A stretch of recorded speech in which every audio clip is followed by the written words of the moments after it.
Ok, ótimo. Como é que vocês estão com relação a essa questão de diferenciar uma atelectasia de um derrame pleural, de um pneumotórax? Tá tranquilo? Ou tem alguma dúvida com relação a isso? Quando que o frame tórax vocal está aumentado? Quando que ele está reduzido? Como é que está com relação a isso? Coloquem aí para mim, tá tranquilo? Se estiver tranquilo, você já marca para mim qual é a resposta correta dessa 21. Né? O que eu tenho aqui para ter uma expansibilidade reduzida? Né? Um frame tórax vocal reduzido, uma submaciez, um murmúrio vesicular abolido. O que é isso? Será que é uma atelectasia? Que é um pneumotórax? E aí, o que vocês acham? Vou voltar aqui para vocês darem uma olhadinha na questão. Voltar aqui. Oi. O que vocês me diriam? Isso aqui está com cara de atelectasia, de derrame pleural ou pneumotórax? O que está mais representando para vocês aqui? Ok. Eu recebi aqui um derrame pleural, tá? Então vamos revisar essa parte. Realmente é derrame pleural, não é uma pneumonia complicada com derrame pleural, mas por quê? Né? Ótimo, a Maria também jogou a letra D. Perfeito. Eu trouxe aqui um resuminho bem legal para vocês sobre essas alterações possíveis, né, das síndromes pleurais. Isso aqui, né, enfim, esse ano na Revalida caiu o quê? Essa última prova, derrame pleural. Eu não tenho dúvidas que alguma coisa que está aqui nessa tabela vai ser a próxima questão. Provavelmente eles vão trazer eventualmente um pneumotórax, a semiologia torácica do pneumotórax, ou então uma consolidação, ou então a atelectasia, que não era a resposta agora, mas alguma coisa daqui vai estar na próxima prova de vocês, tá? E o que eu quero ressaltar? O derrame pleural, vamos ver se faz sentido, né? Deixa eu até colocar aqui derrame pleural para vocês verem. O que acontece? Né? Você tem um líquido entre a pleura e o pulmão, né? Ou seja, aqui, ó, derrame pleural. Você tem um líquido que atrapalha a sensação tátil, ou seja, vai atrapalhar a ausculta, vai atrapalhar no frame do tórax vocal, porque tem alguma coisa entre o pulmão e entre a pleura. Então está atrapalhando. Né? E aí, o que você encontra? Uma expansibilidade diminuída, que o que dá a expansibilidade é justamente a parte pulmonar. Se você tem um líquido no espaço pleural, ele não deixa expandir. Frame do tórax vocal vai estar diminuído ou abolido. Por quê? Porque tem uma parede de líquido, de pus, nesse caso, né, vai ser um derrame pleural exudativo, porque é uma pneumonia, né? Então você vai ter esse líquido que pode ser uma pus, alguma coisa assim, que vai estar atrapalhando essa sensação tátil. Isso é o frame do tórax vocal, né?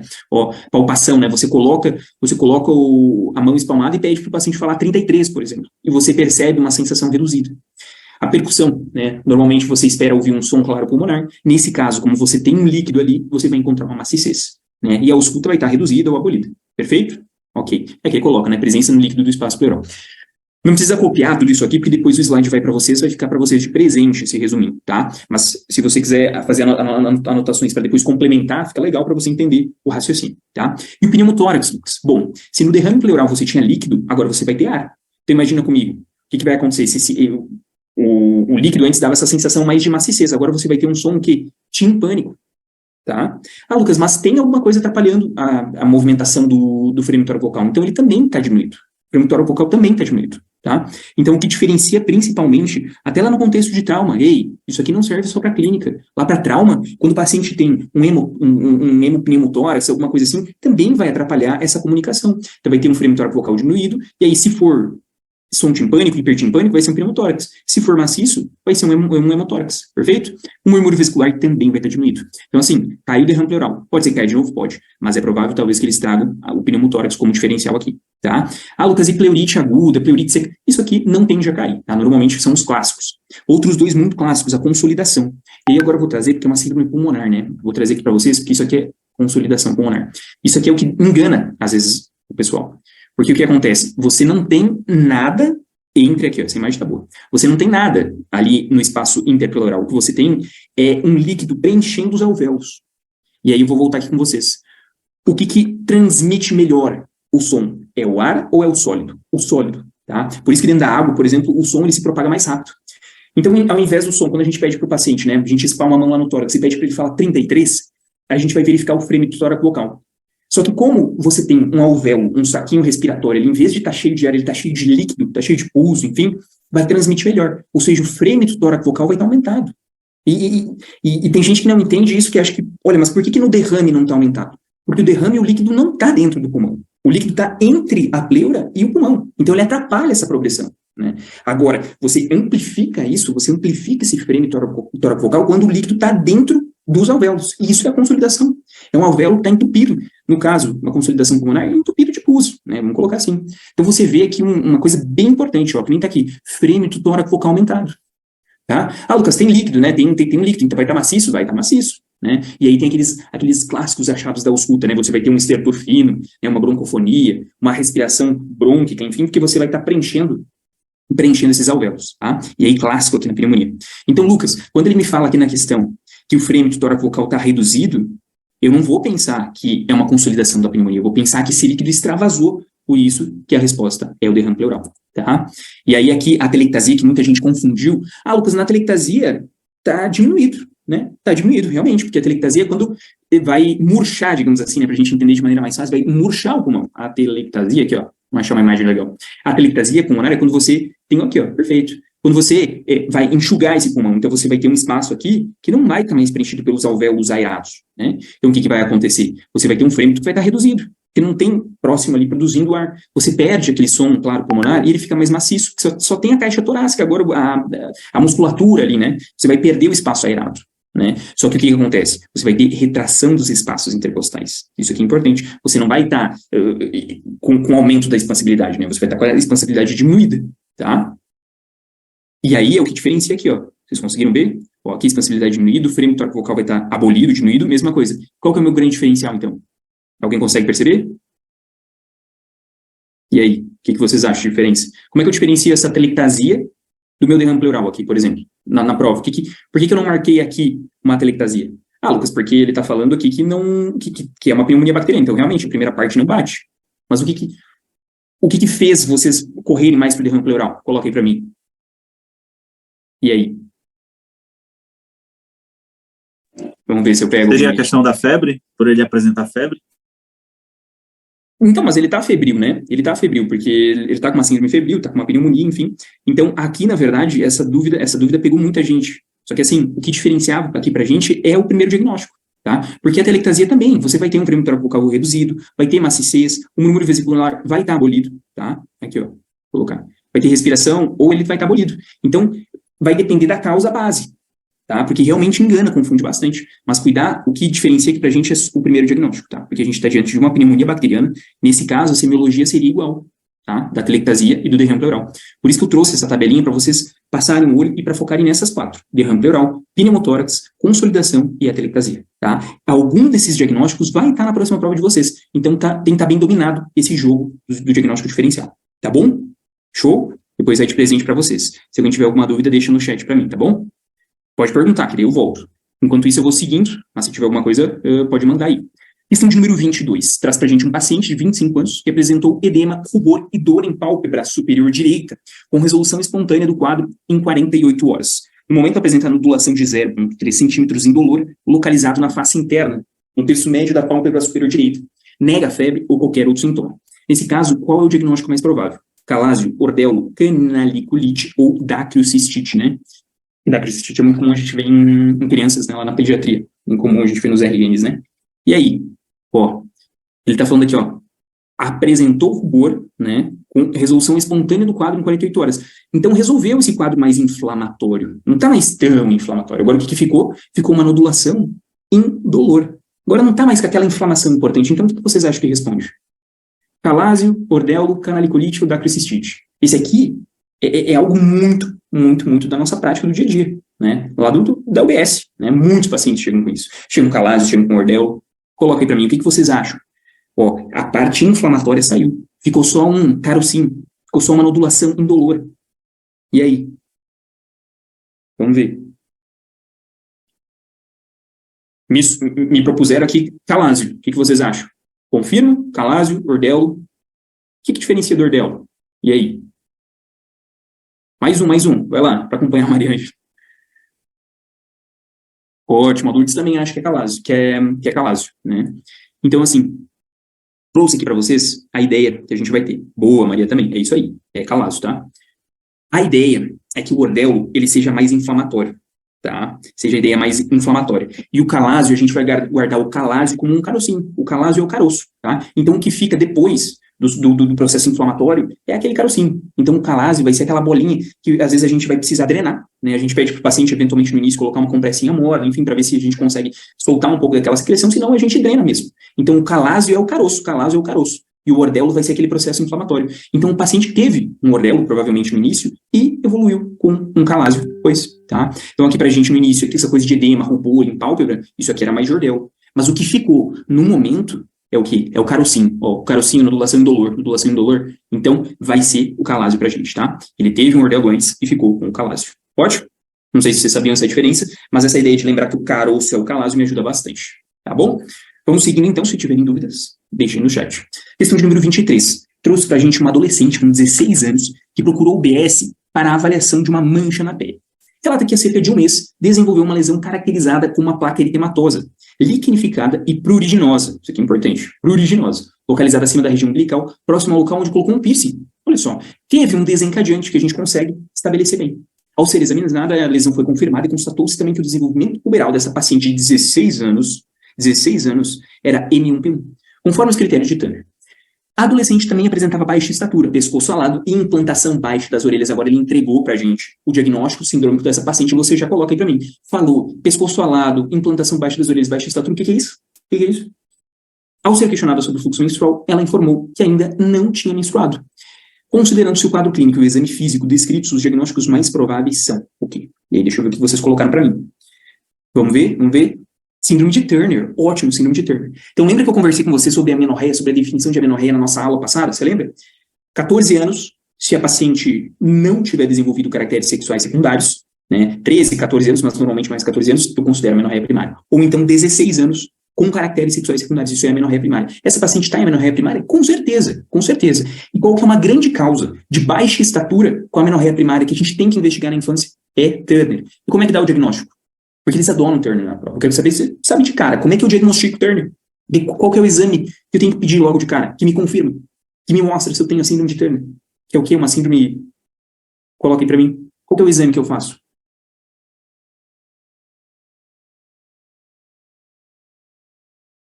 Vou voltando aqui, mas enquanto vocês não me respondem isso aqui, a gente tem que ter pronto. Qual que é o grande exame que a gente faz? Qual é o exame que a gente faz para pesquisar? Lá, amenorreia primária, paciente com suspeita de disgenesia gonadal. O que é a síndrome de Turner? Não é o X0? Não está faltando um X para essa paciente? Então, qual que é o exame que eu preciso ver para identificar isso aqui? Ah, Lucas, mas as pacientes têm mosaicismo, enfim. Sim, mas vai aparecer no... Gente, cariótipo, isso aqui não pode ter dúvida. Repete comigo, isso aí. Eu acho que atrasou um pouco. Eu só recebi agora, mas o Carlos colocou exame de cariótipo, isso aí. Isso tem que ser claro. Quando a gente vê na pesquisa lá, disgenesia gonadal, baixa estrutura, cariótipo, tá? E ela teve aqui um quadro de dermatite de contato clássica, né? A gente tem um desencadeante aqui que gerou esse problema. Isso é muito comum, por exemplo, com bijuteria, com níquel. Tem paciente que usa cinto e aí desenvolve uma dermatite atópica pelo cinto, tá? E cada vez mais eles estão trazendo sistemas na prova, né, de dermatologia, eventualmente uma paciente com uso de esmalte. É bem comum, tem umas questões que estão caindo, que a paciente vem com lesões periungueais ali, e aí sempre associa com essa questão do uso de esmalte. E tem algumas pacientes que é engraçado que tem na pálpebra, porque elas coçam aqui, né, e aí acaba gerando a formalina, né, que é o que dá o efeito dessa reação, formalina, vou colocar aqui no comentário para vocês, está relacionada à dermatite atópica pelo uso do esmalte. Então a paciente vem com lesões unguiais, né, isso é uma questão bem batida, assim, de prova, que eles adoram cobrar, né? Porque lesões unguiais e lesão na pálpebra, o que tem relação? É porque a paciente coça o olho e gera essa reação também numa região mais sensível aqui, que é o pálpebra. Então, enfim, essas questões de dermatite atópica estão cada vez mais cobradas, e nesse caso foi com relação ao piercing, né? Tá? Então, realmente, questão 23 aqui, letra C. E o legal dessa questão era que se você sabia síndrome de Turner, você já matava a questão, né? E sabia que era dermatite de contato, você também já matava, tá? Show de bola? Seguindo então. Questão 24, a questão mais clássica impossível da prova, e vocês têm dúvida de que vai cair qual postologia? Não tem citologia oncótica, não tem como ter dúvida, vai cair sim. E aí que ele trouxe pra gente uma paciente, 29 anos, nurigesta, sexualmente ativa, que foi submetida a exame citopatológico em unidade básica de saúde, o dia a dia, né? Exame anterior realizado há um ano não apresentava alterações. O exame atual apresentou o seguinte resultado: metaplasia escamosa, alterações inflamatórias moderadas, presença de bacilos de Doderlein. Vocês acham que isso aqui é coisa boa? Olha só, tem metaplasia escamosa, tem alterações inflamatórias, bacilos de Doderlein. Vamos tratar essa infecção? O que vocês acham? Neste caso, o paciente deve ser orientada a fazer o quê? Cauterizar o colo uterino, repetir a citologia só em 3 anos, repetir a citologia em 6 meses, ou então usar um creme vaginal com metronidazol. Essa aqui, eu quero que vocês coloquem de verdade, coloquem para mim, eu preciso saber como é que vocês estão pensando. Se essa aqui estiver tranquila, eu passo rápido, mas eu quero todo mundo acertando. Estou recebendo um C, então para repetir em 6 meses. Estou recebendo letra B também, só em 3 anos. Ótimo, ótimo, ótimo. Isso é importante, porque quem marcou a letra C que não ficou tranquilo. Ih, metaplasia escamosa, não gostei. Isso aí não deve ser coisa boa, não. Bacilo de Doderline, o que é isso, Lucas? Gente, vamos bancar. É letra B, letra B. A gente vai repetir só em 3 anos. O que? Sim. Tá? Vou voltar aqui com vocês, porque esses achados são normais. Teve alguém até que colocou achado normal, sim. E a prova, é engraçado, né, que eles estão começando a fazer essas pegadinhas, né? Que nem na penicilina lá, ele colocou a dose, enfim, em cada nada para confundir a gente, mas não cai nessas cascas de banana, tá? Ele coloca uns nomes, às vezes, você estranha, mas enfim, o pessoal marca a cena, aquela coisa, não fiquei tranquilo, vou falar só para repetir em 3 anos? Não, vamos fazer em 6 meses. Mas não, gente, não tem essa indicação. A gente tem que ser o mais técnico possível nesses momentos, né? Porque metaplasia escamosa, isso é normal. Vocês lembram que o tecido o colo uterino, ele tem na histopatologia dele lá? Deixa eu mostrar para vocês. Metaplasia, vamos procurar. Metaplasia escamosa, colo uterino. Isso é normal, porque você tem aqui, ó, o tecido endocervical, que é colunar, e o tecido, a histopatologia da vagina é um tecido escamoso.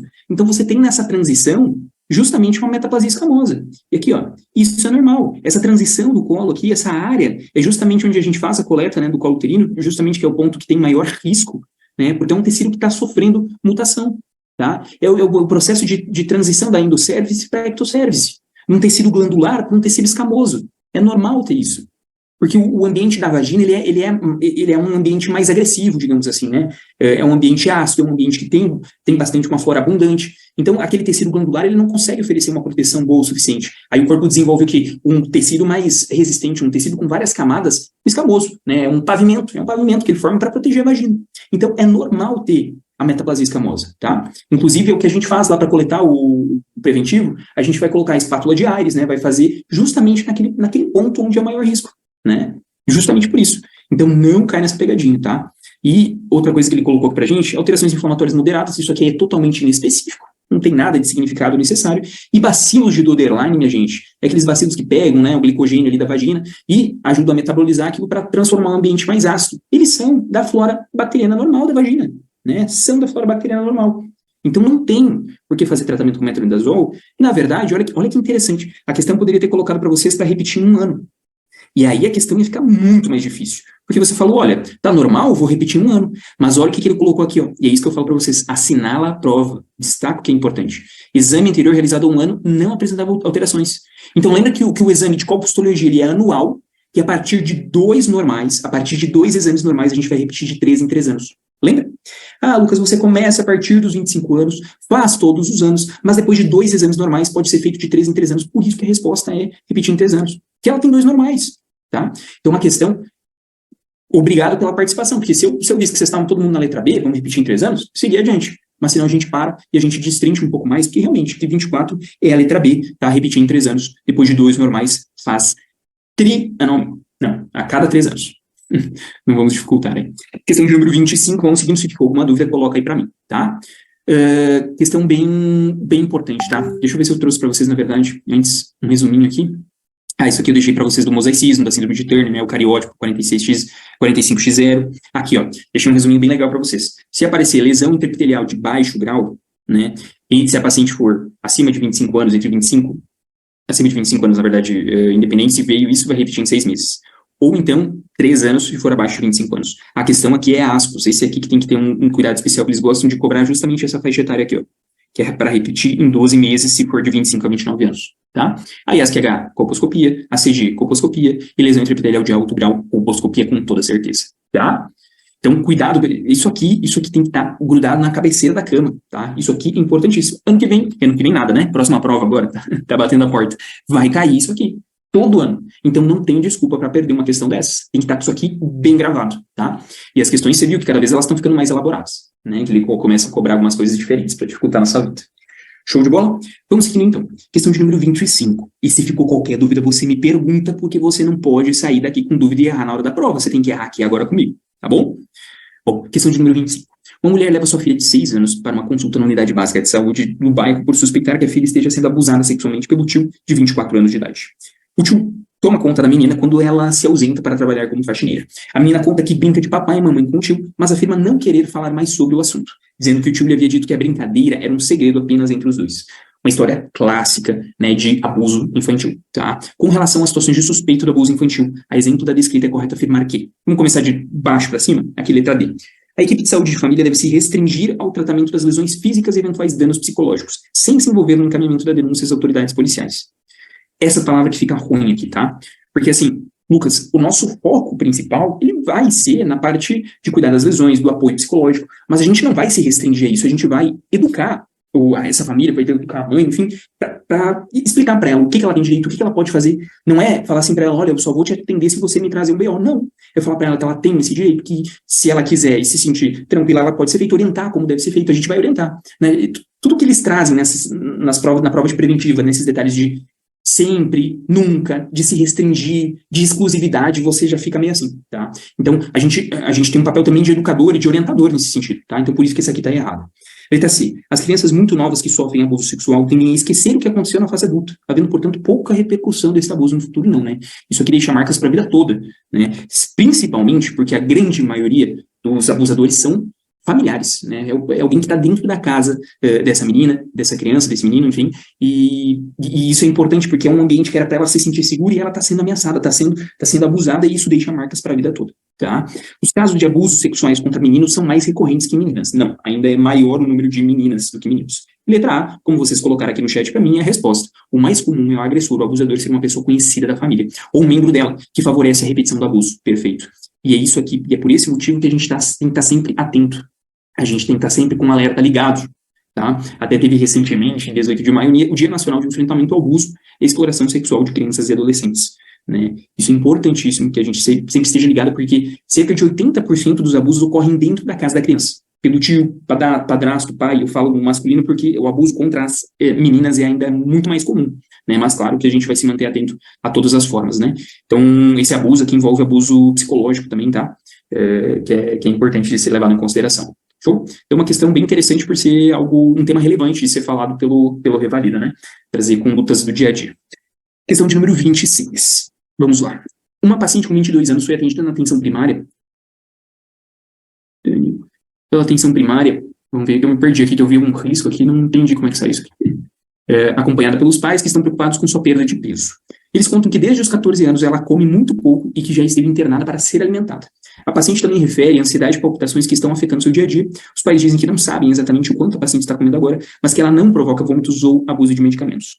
Ao exame físico, o índice de massa corporal do paciente é de 14,8. Você tem dúvida que isso aqui é uma desnutrição muito importante? E sua pressão arterial está normal, 160. Mas ela apresenta hipotensão postural assintomática. Olha só. Aqui, ela tem queda de 18 milímetros de mercúrio na diastólica quando ela se levanta. Desidratação e frequência cardíaca de 42. Ou seja, essa paciente está num grau tão grave, né, tão grave dessa desnutrição, por causa da doença de base dela, que a gente precisa internar essa paciente para poder garantir um suporte nutricional, né? Qual que é o diagnóstico que ela tem aqui? Você sabe?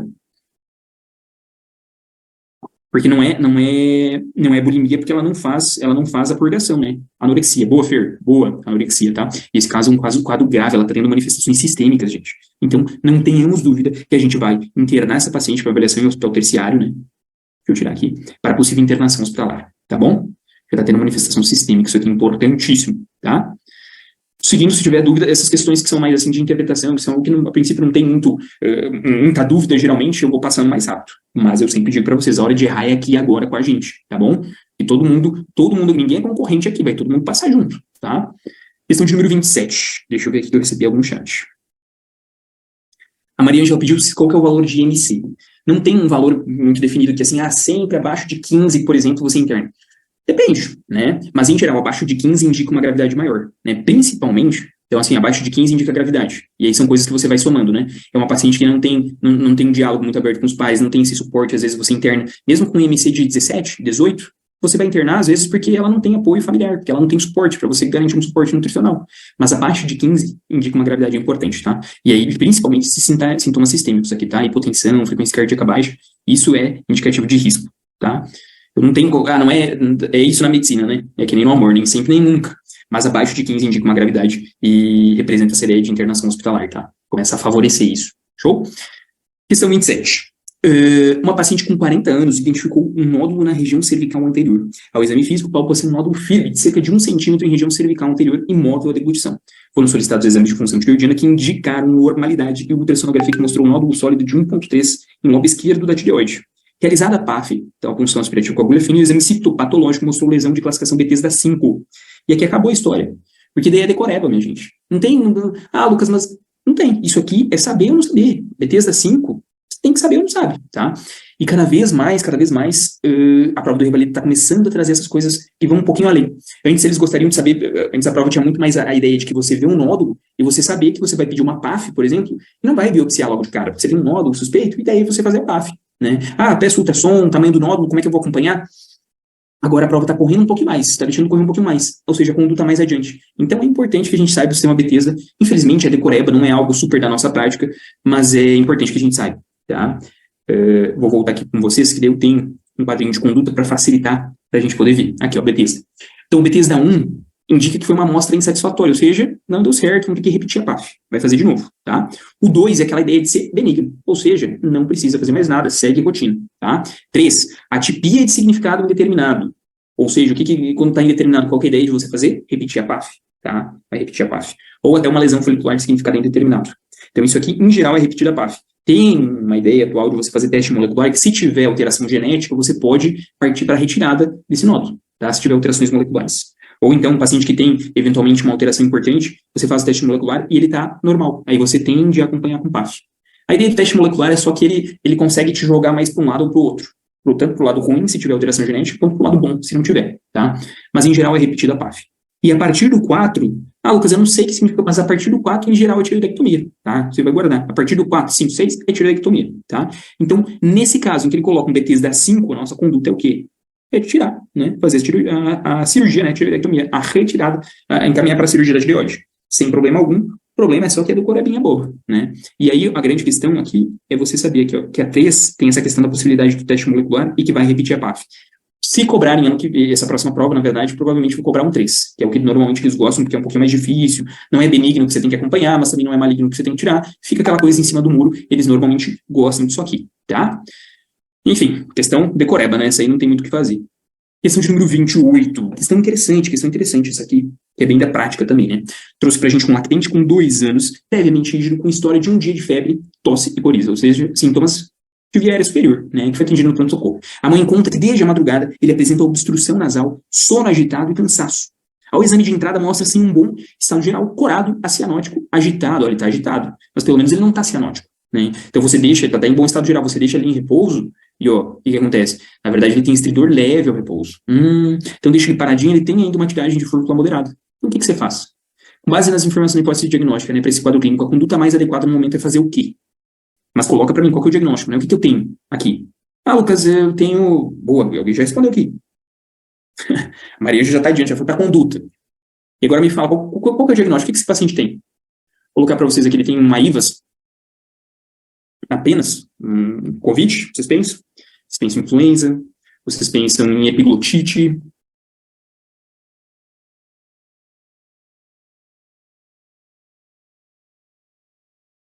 Recebi uma laringobronquite. Ó, coloquei aqui para vocês. IVAS, Covid, influenza, epiglotite, laringotraqueite viral. E aí eu vi que a Maria já colocou CRUP. CRUP, gente, CRUP viral.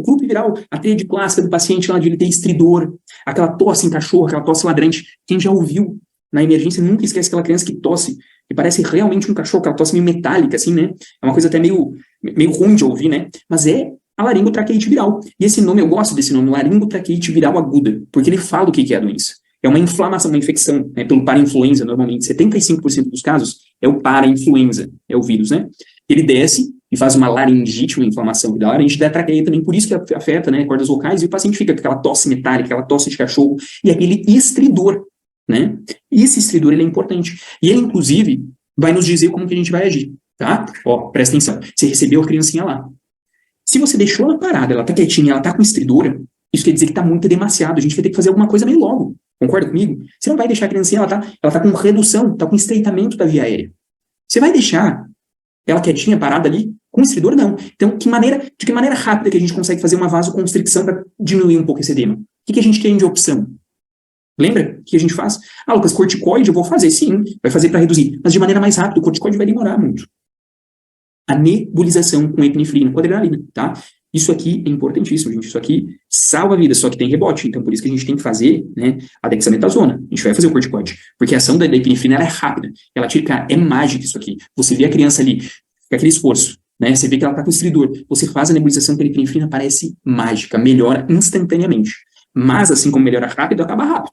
Então, você vai manter a criança em observação, tá? Porque pode dar essa ideia de, não é de rebote, mas que o efeito passe muito rápido, né? E você vai estar atento ali, mas já vai ter feito o corticoide. Depois o corticoide é mantido para dar conta do recado, tá? Mas é como vocês colocaram aqui a 28, é a letra C. E vamos ver se eu trouxe alguma coisa para vocês. Trouxe sim, aqui, ó.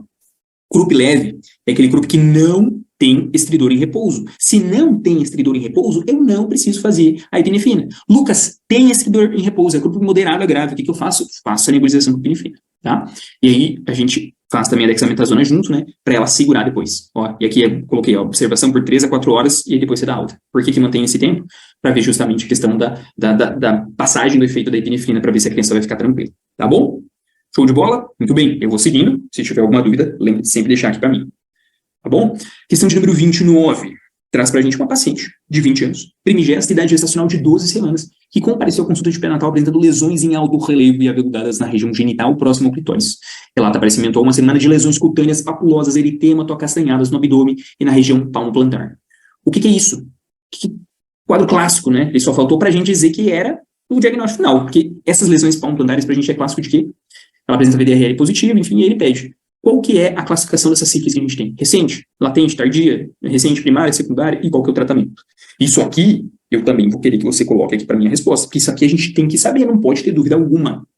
E aqui não pode ser isso, aqui sífilis cai todo ano. Quiçá, 3, 4 questões, um pouco. Vocês viram, a gente fez uma outra questão de sífilis antes, aquela que tinha pegadinha, né, de colocar 1.200.000 unidades, né, em cada nádega, por semana, por 3 semanas, né? Então, eles fazem essas pegadinhas para sífilis, cai toda a prova. Vamos ver. B, estou recebendo bem peso, secundária, né? Muito bem, muito bem, muito bem, ótimo. Gostei, ó. Se vocês responderem em peso aqui, eu fico mais tranquilo. Então, a gente marca secundária, recente secundária, lesão palmo-plantar e corre para o braço. Tudo que é sífilis considerada mais recente, né? Recente, a gente vai tratar com dose única de 2.400.000, tá? E aí depois você acompanha, né? Essa paciente pode ser, como é gestante, a gente vai ter que acompanhar com o VDRL mensal, né? Eu trouxe para vocês aqui. Importante, porque aqui no Redbook vocês vão ter que corrigir. A recente é antes de 2 anos de infecção. Isso aqui mudou, tá? Não é 1 ano de infecção, é 2 anos. Então, tudo que for sífilis recente, ou seja, a primária, aquela ideia do cancro duro, né? Ó, a gente coloca aqui cancro duro, indolor. Lembra que a gente falou do diagnóstico diferenciais das úlceras? Lá, que falando sobre herpes, falando sobre outras coisas que caiu. Uma questão sobre hidradenite supurativa? Tá aí, tá aqui o conhecimento, né? Ele vai se intrincando sífilis entre diferentes áreas, né? E a secundária, a ideia do que? Das lesões palmo-plantares. Isso é, ó, cutâneo mucosas sintomáticas. Isso aqui é marca registrada. Também é sífilis recente, né? Menos de 2 anos de duração. E aí tem a latente recente e a latente tardia. Ou aqui, indeterminada, né? Quando você não consegue estabelecer uma ideia de quando foi que começou, você trata como sífilis tardia. Que daí são aquelas 7.200.000 divididas em 3 doses, tá? Mas isso aqui, pelo que eu vi, vocês também, a gente vai seguindo. Mas é sempre importante reforçar. Questão de número 30. Trouxe para a gente um paciente, na verdade, né, com 42 anos, assintomático, que compareceu pela primeira vez à unidade básica de saúde, mencionando a médica de família e comunidade que ele havia se mudado recentemente para a área de atuação da UBS. Na consulta, ele traz relatório médico do centro, olha só, ele trouxe o relatório do CAPS. Não é só o paciente que veio te contando, assim, ele trouxe o relatório do CAPS, tá? Então, isso aqui é um documento, né, uma forma que a gente consegue ter mais precisão, né, para acompanhar esse paciente. Informando o diagnóstico de esquizofrenia já há 7 anos, sem crise nos últimos 3 anos, e o uso de psicofármacos. O paciente relata que não usa outras medicações e que há um mês fez exames laboratoriais que os resultados foram uma glicemia de junto 189, colesterol total, ok, tá? Por fim, queixa de ter começado a engordar desde o diagnóstico de esquizofrenia, IMC de 36, e solicita a renovação da receita dos psicofármacos de que faz uso. Isso aqui também é muito recorrente, né? Só que, diferente da grande maioria dos pacientes, eles não trazem certinho assim, o relatório do CAPS, trazem os exames que foram feitos. Esse paciente trouxe pra gente, né?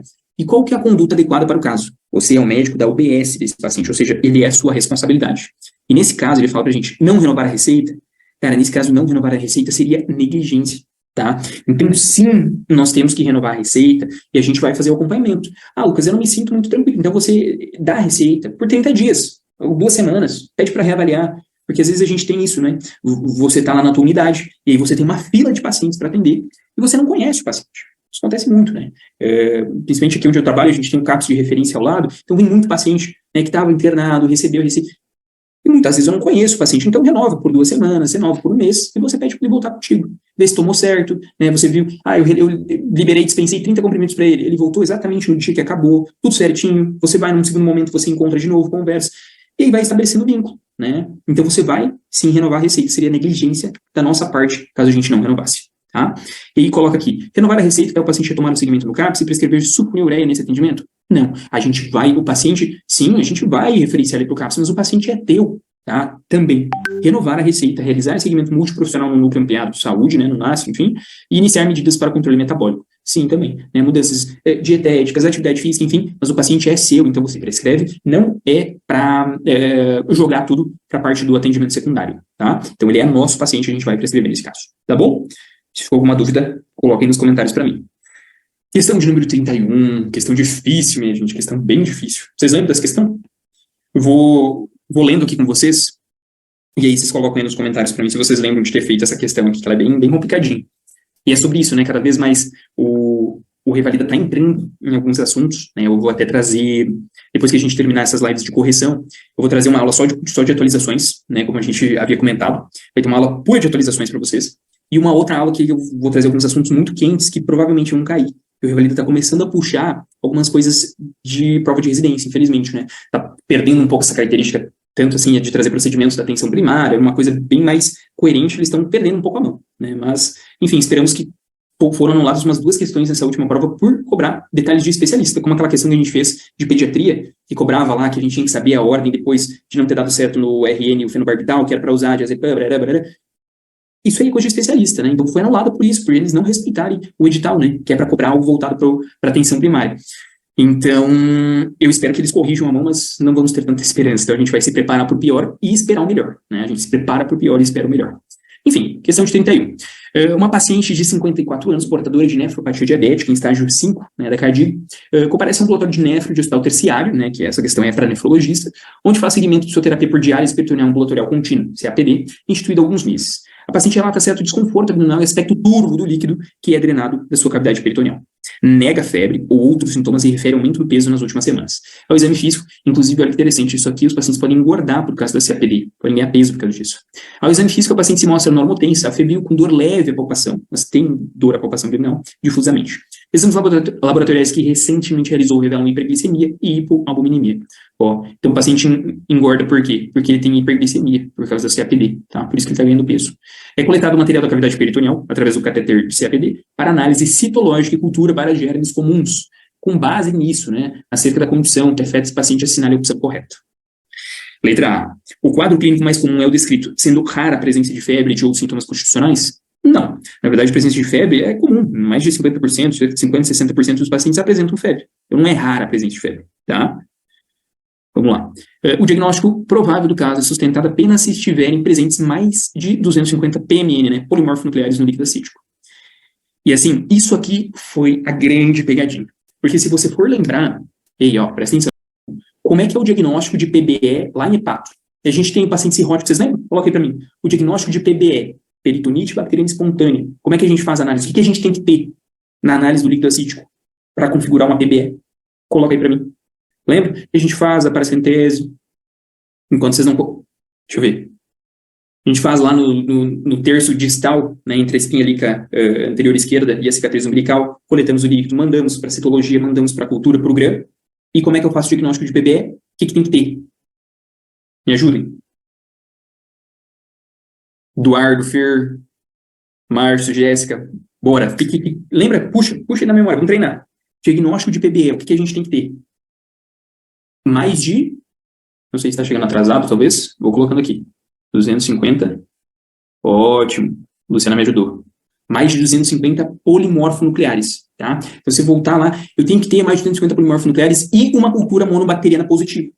Isso que dá o diagnóstico para acete nocirrótico.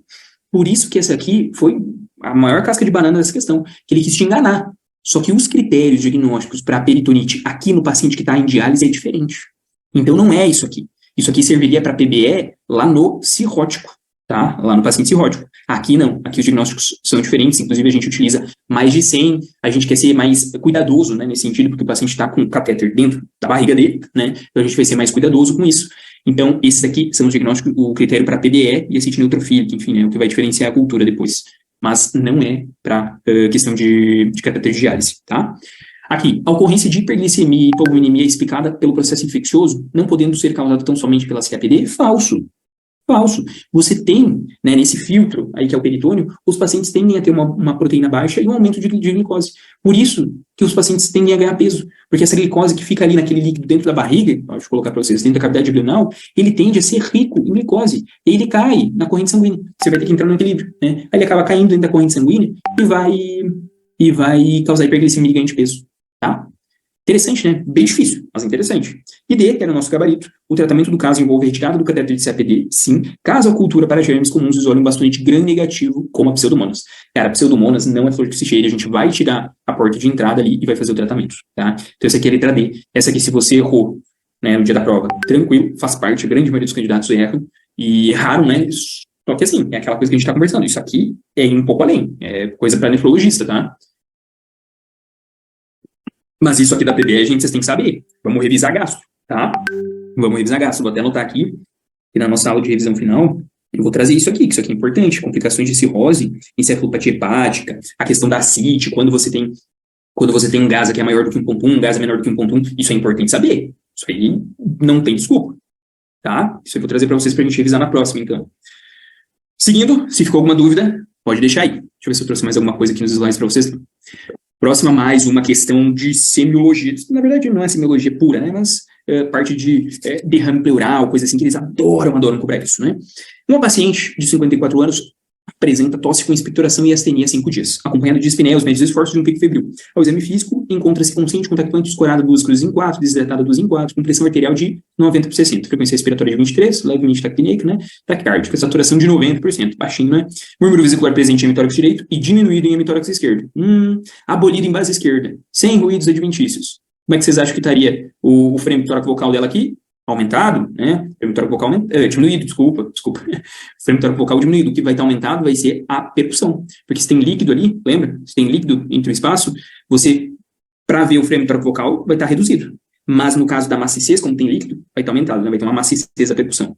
E a radiografia do tórax demonstrou o derrame pleural à esquerda, foi realizada a toracocentese, né? Seguida de drenagem pleural fechada à esquerda. O líquido de aspecto turvo foi encaminhado para análise, sendo confirmado um empiema pleural. Aqui, analisando o líquido analisado, né, acerca do líquido analisado, infere-se que o pH foi maior que 7,2, que a dosagem de LDH foi superior a 1.000, que a dosagem de glicose foi superior a 60, ou que a dosagem de proteínas foi inferior a 3. Isso aqui também tem que saber, gente. Qual que é a correta? Marca para mim. A, B, C ou D?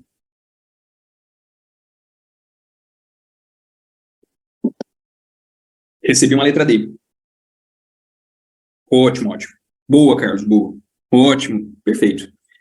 Então é aquilo que a gente estava conversando antes, né? Se você tem um derrame pleural, o frame tórax vocal está reduzido, porque tem uma coisa atrapalhando a passagem do ar, né, entre a pleura e o pulmão, mas a percussão vai estar maciça. E aí, assim, o derrame pleural ele pode ser um transudato ou um exudato.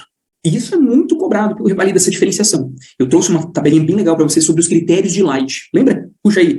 Os critérios de Light é o que vai diferenciar entre um transudato e um exudato. Ok. Mas aqui ele já nos deu que é um exudato, né? É resultado de uma infecção pneumônica. Então, é um exudato. E mais, é um empiema, ou seja, é pura pus. Você tira assim, não sei se alguém já fez toracocentese, nas primeiras, quando você vai fazer toracocentese, às vezes você quase faz uma biópsia hepática, né? O local é bem próximo, então você tem que ter cuidado. Mas vem pus, vem aquele material purulento. Imagina, tá tendo bactéria ali dentro. Se tá com pus, tem bactéria ali dentro. E a bactéria vai estar metabolizando. Se ela está metabolizando, ela está consumindo glicose. Então, como é que está a glicose? Vai estar baixa. Tá? A glicose tem que estar baixa, porque a bactéria está a toda, né, consumindo material. Então, a glicose normalmente é abaixo de 40. Tá?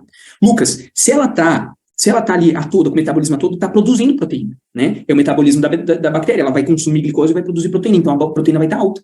Além disso, né, ela também vai destruir algumas células da região e vai liberar LDH. Né? Lactato desidrogenase, o LDH, é um marcador de que você está tendo destruição celular. Então, dentro daquele espaço pleural com empiema, pensa que tá rolando uma briga entre o teu sistema imune com a bactéria e ela tá destruindo tudo. Então aumenta LDH, consome glicose, produz muita proteína. E como é que vai estar o pH? Vai estar baixo, né? Porque você tem um processo de acidose resultando daquilo ali, né? Você vai ter uma acidose lática pelo metabolismo acelerado. Então, aqui, pH vai estar menor que 7,2. O LDH realmente, como vocês colocaram acima de 1000, vai estar alto, né? Muita destruição celular. E a dosagem de glicose vai estar baixa de 50, baixa de 60. A dosagem de proteínas vai estar alta, porque você tem muito metabolismo sendo produzido, tá? E aí, pensando nessa ideia de que é muito importante para a prova, eu não duvido que a próxima prova vai trazer a diferença, na verdade, entre exudato e transudato.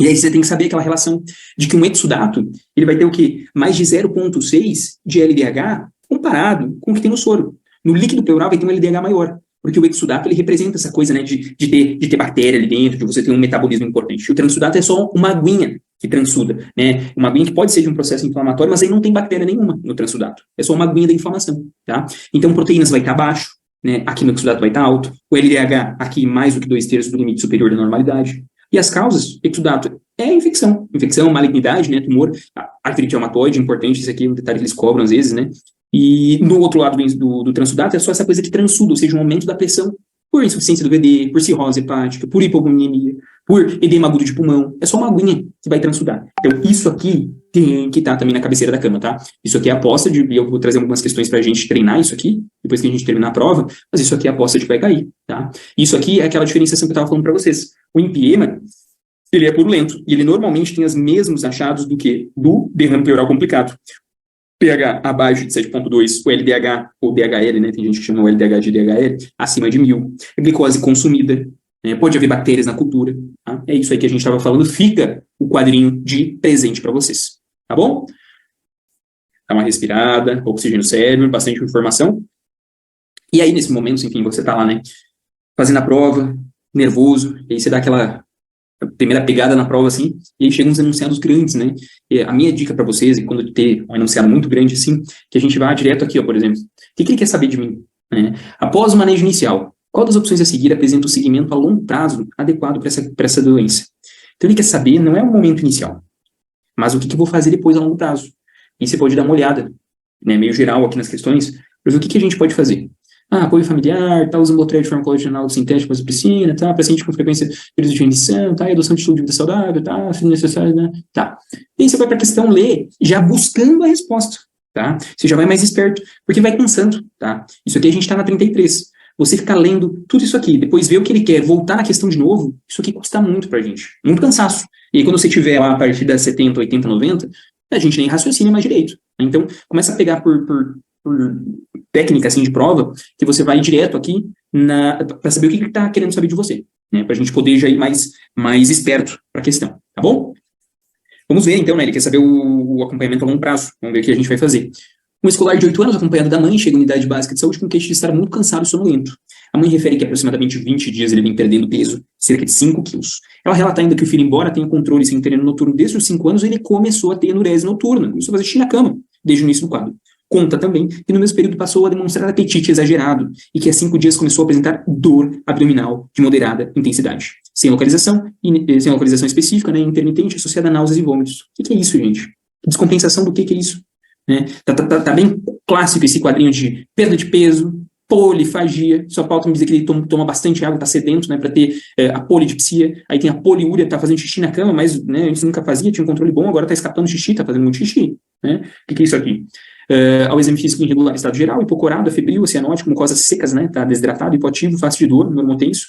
A ausculta pulmonar não há ruídos adventícios, frequência respiratória de 50, olha só, 50 incursões por minuto, com movimentos respiratórios amplos, ausculta cardíaca sem alterações, frequência cardíaca de 90, abdômen doloroso, palpação profunda, ruídos sem massas, tá? O que é isso aqui, minha gente? Isso aqui é diabetes tipo 1, né, quadro de descompensação aguda, clássico, né, poliúria, polidipsia, polifagia, perda de peso, né, lembra dos pezinhos? E aí, o que a gente vai fazer a longo prazo, então? Já sei o que ele quer. O que eu vou fazer? Apoio familiar é fundamental, ok? Para que o problema possa ser controlado, evitando-se as complicações, uma vez que trata de uma doença crônica. Sim. Já sei o que é, e já sei quem está buscando a longo prazo. Essa ideia aqui, ó, uso ambulatorial farmacológico anal sintético de vasopressina? Não. Associado ao tratamento psicológico alarme costuma levar à remissão do processo? Não. Você até pode ter, né, essa fase aqui da lua de mel, por exemplo, mas isso aqui não dura para sempre. Isso aqui é só um período, tá? Os pacientes apresentam com frequência períodos de remissão que geralmente duram décadas. Não. Duram algumas poucas semanas. Adoção de estilo de vida saudável, alimentação balanceada e prática de exercícios físicos regulares é considerado um pilar do tratamento, sendo desnecessária a terapia, não. Você vai usar insulina a longo prazo, tá? Então, é um paciente que estava, e isso é interessante porque que a descompensação de diabetes tipo 1, né, ou pode ser diabetes tipo 2 se tiver uma cetoacidose diabética, mas classicamente é tipo 1. Por que dá dor abdominal? Tá doendo o pâncreas? Não. Você tem uma desidratação tão intensa, inclusive da parte do peritônio, né? Ele começa a tritar o folheto visceral parietal e aí dá dor, uma dor inespecífica. Olha que interessante. Ele seca, ele desidrata a região do peritônio e ele começa a tritar um com o outro que dá essa dor abdominal. Muito interessante, né? E você até tem essa fase da lua de mel, né? Por que acontece isso? Pensa, o pâncreas do paciente, ele está sendo destruído, não está aguentando produzir a insulina que precisaria, né? E ele está sobrecarregado. E aí você começa o tratamento, você começa a dar insulina exógena. E aí você dá a insulina e ajuda o pâncreas. O pâncreas dá uma respirada que ele consegue depois voltar a produzir até um pouquinho mais de insulina que ele estava antes, quando ele estava, né, com a corda no pescoço. Então ele dá uma aliviada, dá uma descansada, né, se recupera, e aí ele começa a produzir um pouco mais de insulina que produzia antes. Mas a destruição continua, a destruição não para. É uma doença autoimune, ele destruiu o pâncreas. Então tem um momento de lua de mel, mas nunca que isso vai durar décadas, tá? Nunca. Então dura algumas semanas e depois você tem que voltar a aumentar a dose da insulina, tá? Bem interessante, bem interessante. Aqui eu trouxe para você só para lembrar a ideia dos sintomas de diabetes tipo 1, né? Lembra dos pezinhos, né? Feeling very weak and hungry, então tem polifagia. O paciente vai muito ao banheiro, né? Poliúria. Aí, excessive thirst, então tá com muita sede, né? Polidipsia, tá? Blurred vision, que vai ter já alteração na questão da visão, né? Por causa da hiperglicemia, perda de peso, né? Infecções vaginais, isso aqui é interessante, né?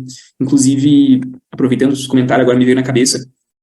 Quando você tem muita glicose saindo pela urina, você aumenta a chance de infecção de urina, você aumenta a chance de candidíase, porque você tem mais material, tanto para os fungos quanto para as bactérias crescerem, né, para ter um supercrescimento.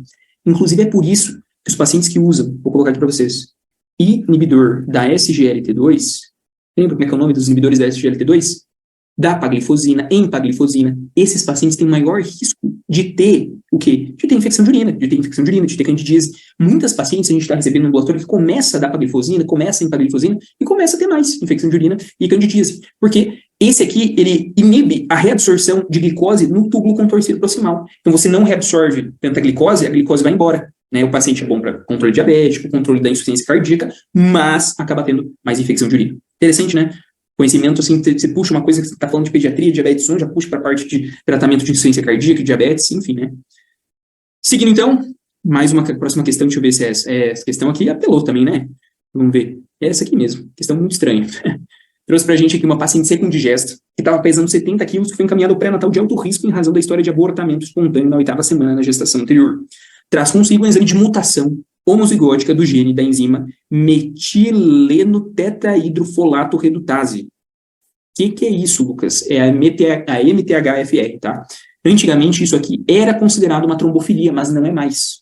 Porque viram que cerca de 30 a 40%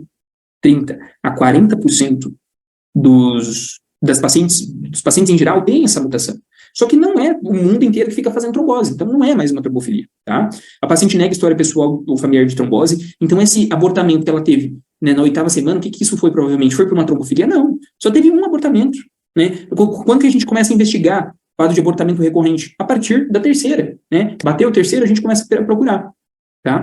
Porque o que é mais comum? É o quê? É cromossomopatias, tá? Então vai ter uma alteração ali do cromossomo 16, do 21, e isso acaba gerando abortamentos espontâneos. Não quer dizer que você vai procurar trombofilia, nada assim, tá? E isso aqui, inclusive, saiu, não é mais considerado uma trombofilia, tá? Então a questão 34 é uma questão desnecessária, digamos assim, né? Mas essa MTHFR, essa mutação já saiu, não é mais considerada uma trombofilia, tá bom? Vamos seguindo, eu não vou falar aqui muito sobre a AS, coisa assim, porque depois tem uma questãozinha legal pra gente falar a respeito disso. Vamos seguindo aqui. Se ficar alguma dúvida, vocês me perguntem, mas eu vou gastar um pouquinho mais de tempo em algumas questões que realmente a gente pode trazer um pouco mais de conteúdo, de coisas que vão provavelmente cair. Cara, isso aqui não vai cair na próxima prova, tá? Isso aqui foi um erro de percurso, né? Que o Evalida tá fazendo essas cobranças meio doidas, mas isso aqui não tem nem de cobrar. Agora, essa próxima, com certeza vai ter uma outra questão disso aqui na prova, tá? Então, vamos ficar ligados. Ó, paciente de 68 anos, branco, previamente rígido, atendido em consulta agendada na atenção primária com diagnóstico recente de hipertensão arterial estágio 2, sem comorbidades. Então, ó, RAS estágio 2, guarda isso que é importante. Os exames físicos e laboratoriais não mostram lesões de órgão-alvo. O paciente relata não fazer uso de medicamentos e foi classificado como portador, ó, de fragilidade leve, ou seja, um idoso frágil. É um idoso frágil. Fragilidade leve, mas é um idoso frágil. Pela escala de fragilidade clínica, apresentando risco cardiovascular baixo pelo score global de risco. No projeto terapêutico, para esse paciente, além da mudança do estilo de vida, inclui-se terapêutica medicamentosa e metas de pressão. De que maneira? né? Como é que vai ser? A gente vai começar com quais medicamentos e qual vai ser a meta pressórica? Isso aqui vai cair de novo, sem dúvida alguma. RAS, toda a prova, tem carimbinho, já garantido, né? Então, nesse contexto, a conduta recomendada é iniciar o quê? Paciente idoso frágil. Mas tudo bem, Lucas, ele tem aqui hipertensão arterial estágio 2. Como é que vocês começam? Com uma droga, com duas? Ou tenta o tratamento não medicamentoso primeiro? E aí? Eu vou deixar essa aqui para vocês.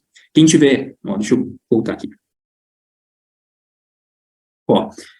15, 14, 2 minutinhos para dar um pulinho no banheiro, pegar uma água, tá? Quem tiver no pique, vai respondendo. Lê as alternativas aí para mim, que depois eu já vou pular direto para o conteúdo mesmo ali da parte de hipertensão. Mas vocês estão aí, vocês me respondem. Eu quero ver como é que tá o raciocínio de vocês com relação à hipertensão. Se tiver tranquilo, se vocês estiverem acertando tudo, eu não entro tanto. Mas isso aqui não pode errar, é aquilo que eu tô falando. Isso aqui a gente tem que acertar, que isso aqui cai de novo. A mutação, não sei das quantas, essa aqui não cai mais, tá? Essa aqui vai cair. Então quero todo mundo acertando, tá? 2 minutinhos, 14, agora 15, 17 eu tô de volta. Rapidinho, dá um pulo no banheiro. Quem não quiser pode ir respondendo.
Voltando, vamos ver. O que vocês colocaram aqui para mim?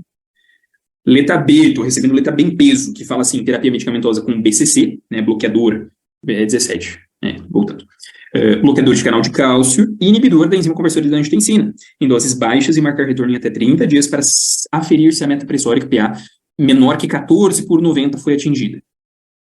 Olha, esse gabarito foi o inicial, tá? Mas a questão foi anulada, sim, porque tem um erro nessa meta pressórica. O resto está tudo certinho, realmente, vamos começar o BCC, né, junto com o IECA ou com o BRA, né, em doses baixas, vamos marcar o retorno, só que a meta pressórica está errada, tá?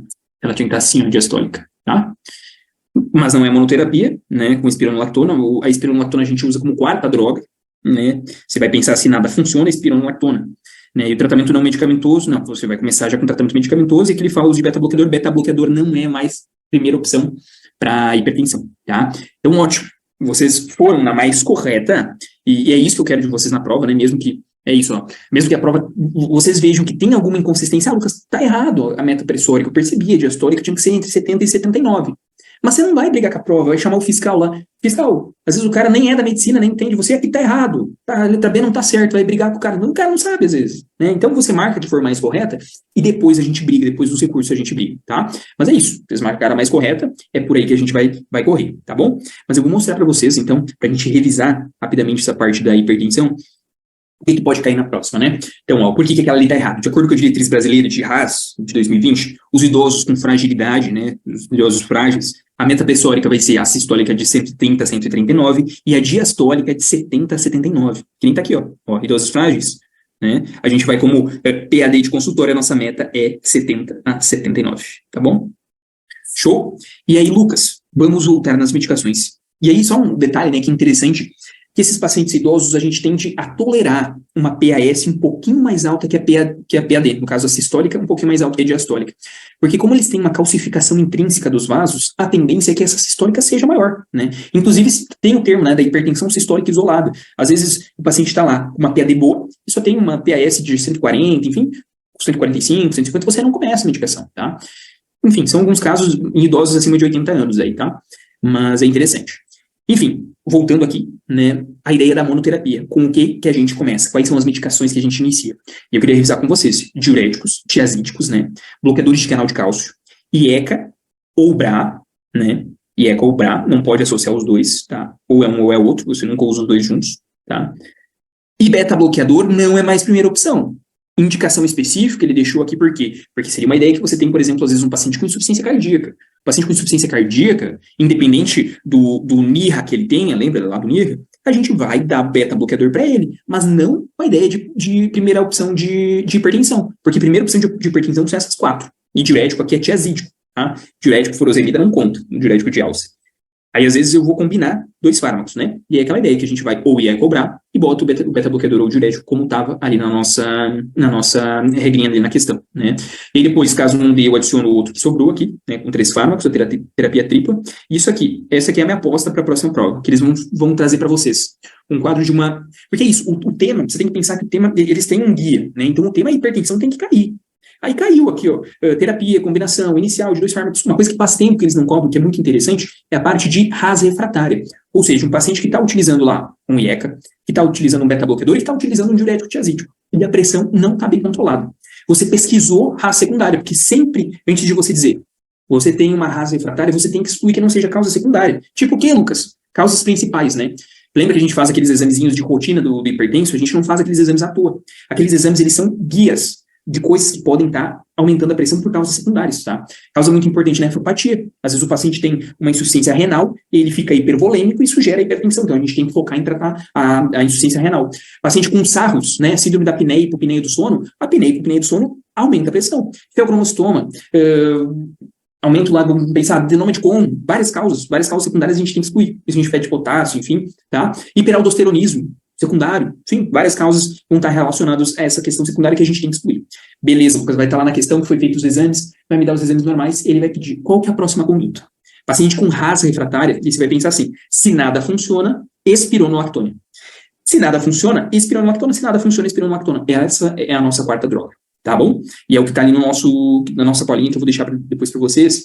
E perguntaram aqui se é ansiedade também. Deixa eu ver, foi o Davi que perguntou, né? David, ansiedade, sim, qual que é a ideia, né? Quando você vai fazer o controle da pressão, você não pode pegar um paciente, por exemplo, que chegou, né, agora estava na rua caminhando, chegou, você vai medir a pressão. Ou então num contexto de uma crise de ansiedade, um paciente que está ansioso, que está nervoso, inclusive afastar a ideia da hipertensão do jaleco branco, né? Isso é importante que às vezes o paciente, o controle residencial dele, que você faz lá, está sempre tudo bem. E ele vem no posto de saúde, a pressão vai lá para cima, né? Então tudo isso tem que ser escanteado. A ansiedade você tira, a hipertensão do jaleco branco, você tem que excluir essas questões para poder dizer que é uma rasa refratária, tá? Inclusive, olha que interessante, né? Eu estava lendo um artigo, acho que foi semana passada, que os atletas, por exemplo, de halterofilismo, a pressão deles, gente, chega a ser 300, 350 em alguns momentos. Quando eles vão fazer o supino, por exemplo, com aqueles pesos excessivos, quando vão fazer o levantamento terra, o negócio chega a incríveis marcas de 280, 300, é uma coisa bizarra. Isso é quando você faz atividade física também, né? Então, um paciente que está com uma crise de ansiedade, a pressão dele vai subir. Isso não é por culpa primária da pressão, né? É o sistema adrenérgico que está elevando a pressão. Então, tudo isso, sim, tem que ser escanteado, tem que ser excluído, tá bom? Vamos voltar, então, aqui. Foi. Então, o quarto fármaco, né? Nossa 4ª droga, que se nada funciona, é espironolactona, que é para a rasa refratária, tá bom? Isso aqui que eu queria que vocês levassem daqui, que é a minha aposta para a próxima questão, né, de hipertensão que vai ter na prova. Seguindo, então, isso aqui é outro exemplo, ó. Né, principalmente questão de clínica, enunciado grande, o que você vai fazer? Você vai olhar aqui, ó, tá, ele quer saber qual que é o diagnóstico, e quais são as opções que eu tenho? Fibromialgia, hipotireoidismo subclínico, transtorno psicossomático ou transtorno depressivo maior. Então eu vou ler, buscando encaixar em algumas desses diagnósticos, que só pode ser isso de resposta, é o que ele me deu, lembra da ideia de a gente marcar a melhor resposta que a gente tem aqui. Então você vai já esperto para o enunciado, tá? Não fica lendo inteiro, depois volta, lê, volta, não. Seja malandro, vai nas opções, quando o texto é muito grande, depois a gente vai procurando já o diagnóstico final, tá? Então, ó, uma mulher com 52 anos compareceu à consulta médica na unidade básica de saúde com queixas de dores musculoesqueléticas crônicas, mal localizadas, difusas, acima e abaixo da cintura. Refere que o quadro tem cerca de 4 meses de evolução, então não é algo agudo, algo já crônico, né? Tendo surgido aparentemente após episódios de dengue, não grave. Os pacientes associam muito com o Covid, né? É muito clássico, o paciente, doutor, não tem aonde não me doa, né? E muitos deles associam com, depois do Covid nunca voltou a ser igual. Então é bem clássico essa queixa aqui do dia a dia, né? A paciente também refere fadiga e quadro depressivo de longa data, além de tratamento da articulação temporomandibular e síndrome do intestino irritável. Olha só que interessante isso aqui, essas associações, né? O que isso está associado? Uma dor meio difusa, mal localizada, crônica, um transtorno depressivo associado, síndrome do intestino irritável. Seu exame físico é normal, salvo por dor, compressão e palpação muscular difusa. Então ele está batendo bastante nessa tecla da dor muscular, né? Digno de nota é que a simples insuflação do esfígmo leva a dor significativa em ponto localizado a cerca de 2 centímetros distais do epicôndilo lateral do membro superior avaliado. Além disso, a dor, a compressão digital bilateral nos pontos de inserção dos músculos suboccipitais, no ponto médio da borda superior de ambos os músculos trapézios, sobre a borda medial das escápulas, ou seja, está com dor em muitos pontos. O que é isso? Dor em muitos lugares. O que é isso? O que está querendo dizer para a gente? Dor em muito ponto, né? Dor em vários locais. O que é isso? Não há alteração no hemograma completo, nem na dosagem de proteína C reativa, T4 livre, TSH e VHS normais. Então, por que vou marcar hipotireoidismo subclínico? Se o meu TSH e T4 livre estão normais. Transtorno psicossomático, não. Transtorno depressivo maior justifica tudo isso? Não. Por quê?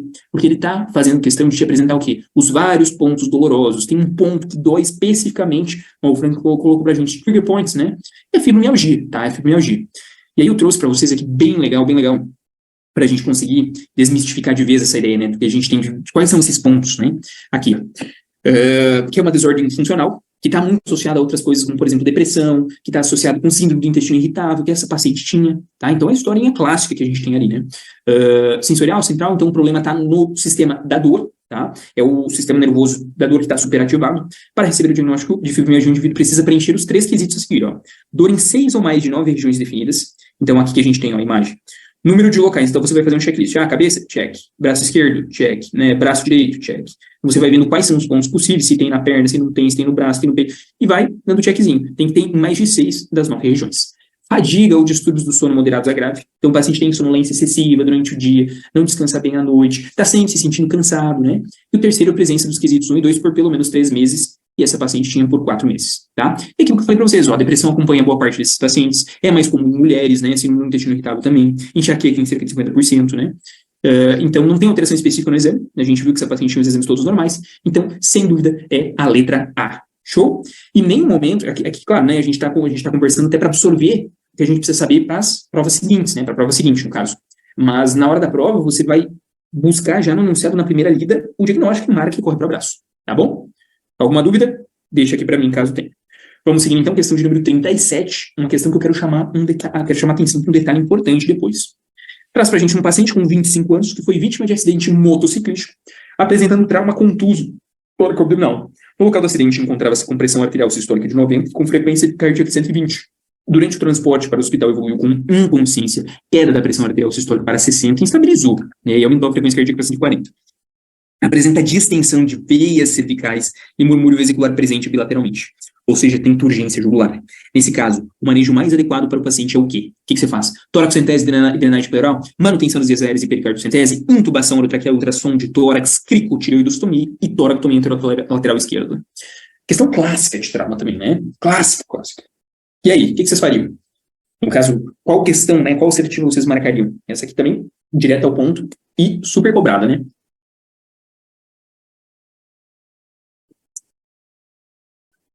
Estou recebendo algumas opções. Vamos ver? Letra B em peso, ótimo. Então você vai lembrar e você vai anotar aí para mim. E sempre quando a prova vem de trás, paciente com turgência jugular, vítima de trauma, obviamente, né? Vítima de trauma, paciente com turgência jugular, isso é principalmente 2 coisas.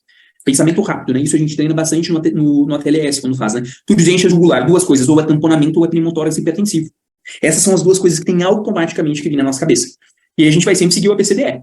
A, B, C, D, E. O A é de via aérea e cervical. Então a gente vai manter normalmente esses pacientes que estão mais graves, com o colar cervical, bonito, vai garantir a via aérea, e aí eu vou para o B e para o C, tá? O B e o C, ou é tamponamento cardíaco, turgência jugular, ou é pneumotórax hipertensivo. Qual que é a maneira rápida de você diferenciar? Então, ausculta pulmonar. Se você auscultou os 2 hemitórax estão normais, isso é tamponamento. Se você viu turgência jugular, auscultou e tem abolido, né, um murmúrio vesicular de um lado, é pneumotórax desse lado. E aí você trata, tórax-centese de alívio, tá? No quarto, quinto espaço intercostal, enfim. Então isso tem que ser rápido, tá? Isso até para a prova prática é algo bem interessante, que é treinar bastante. Turgência jugular, 2 coisas, pneumotórax hipertensivo ou tamponamento. Auscultei o tórax está normal, é tamponamento, tá? Auscultei o tórax está alterado, a alteração é pneumotórax hipertensivo no local que está abolido, tá? Isso tem que ser quase que medular. E foi isso que ele colocou pra gente, essencialmente aqui, né? Um paciente com turgência jugular e murmúrio normal dos 2 lados. O que é isso? Isso é tamponamento cardíaco. E aqui nesse caso, onde é que ele tá? Aqui, ó, quer ver? encontrava-se com pressão durante o transporte, olha só, durante o transporte você está dentro da ambulância. Está dentro da ambulância. Então, dentro da ambulância, eu vou conseguir fazer a toracotomia? Não vou. Então, o que eu vou ter que fazer? A pericardiocentese, tá? E por que eu estou falando de toracotomia? E você puxa um asterisco bem grande do lado, porque é uma pegadinha que está voltando forte. O ATLS mudou essa parte.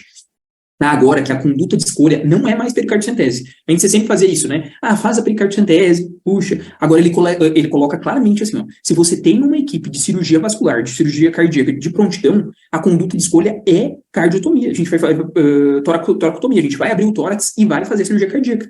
Essa é a conduta de escolha, tá? Então, cuidado. Se ele trazer para vocês que você está no hospital terciário e que ele vai fazer questão de colocar para ti que você está no hospital, que tem tudo de prontidão, e ele vai colocar na opção para você pericardiocentese, não vai marcar. Você vai marcar toracotomia, tá? A conduta definitiva, a conduta agora que é preferível é partir para toracotomia. Por que não foi feito toracotomia ali? Porque o cara estava na ambulância, não vai abrir o tórax na ambulância, vai ter que fazer o que tem, que é a pericardiocentese, que é só uma ponte, né? Uma ponte para a gente poder ir para toracotomia, tá bom? Fica ligado nisso, que é uma pegadinha que eles podem colocar. Que a prova do Evalida agora tá gostando dessas pegadinhas, né?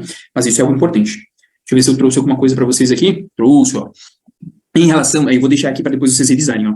Em relação à causa base de todas as alterações apresentadas pelo paciente, obrigatoriamente a gente tem que pensar em tamponamento, que é o quê? Hipotensão, turgente jugular, ausculta pulmonar normal, até que se prove tamponamento. O tratamento do tamponamento é o quê? O que eu falei? Toracotomia de emergência. Esse é o tratamento, tá? Realizada por cirurgião qualificado para o reparo da lesão. Mas o enunciado fala que a gente está em transporte com o paciente. Não vou poder fazer.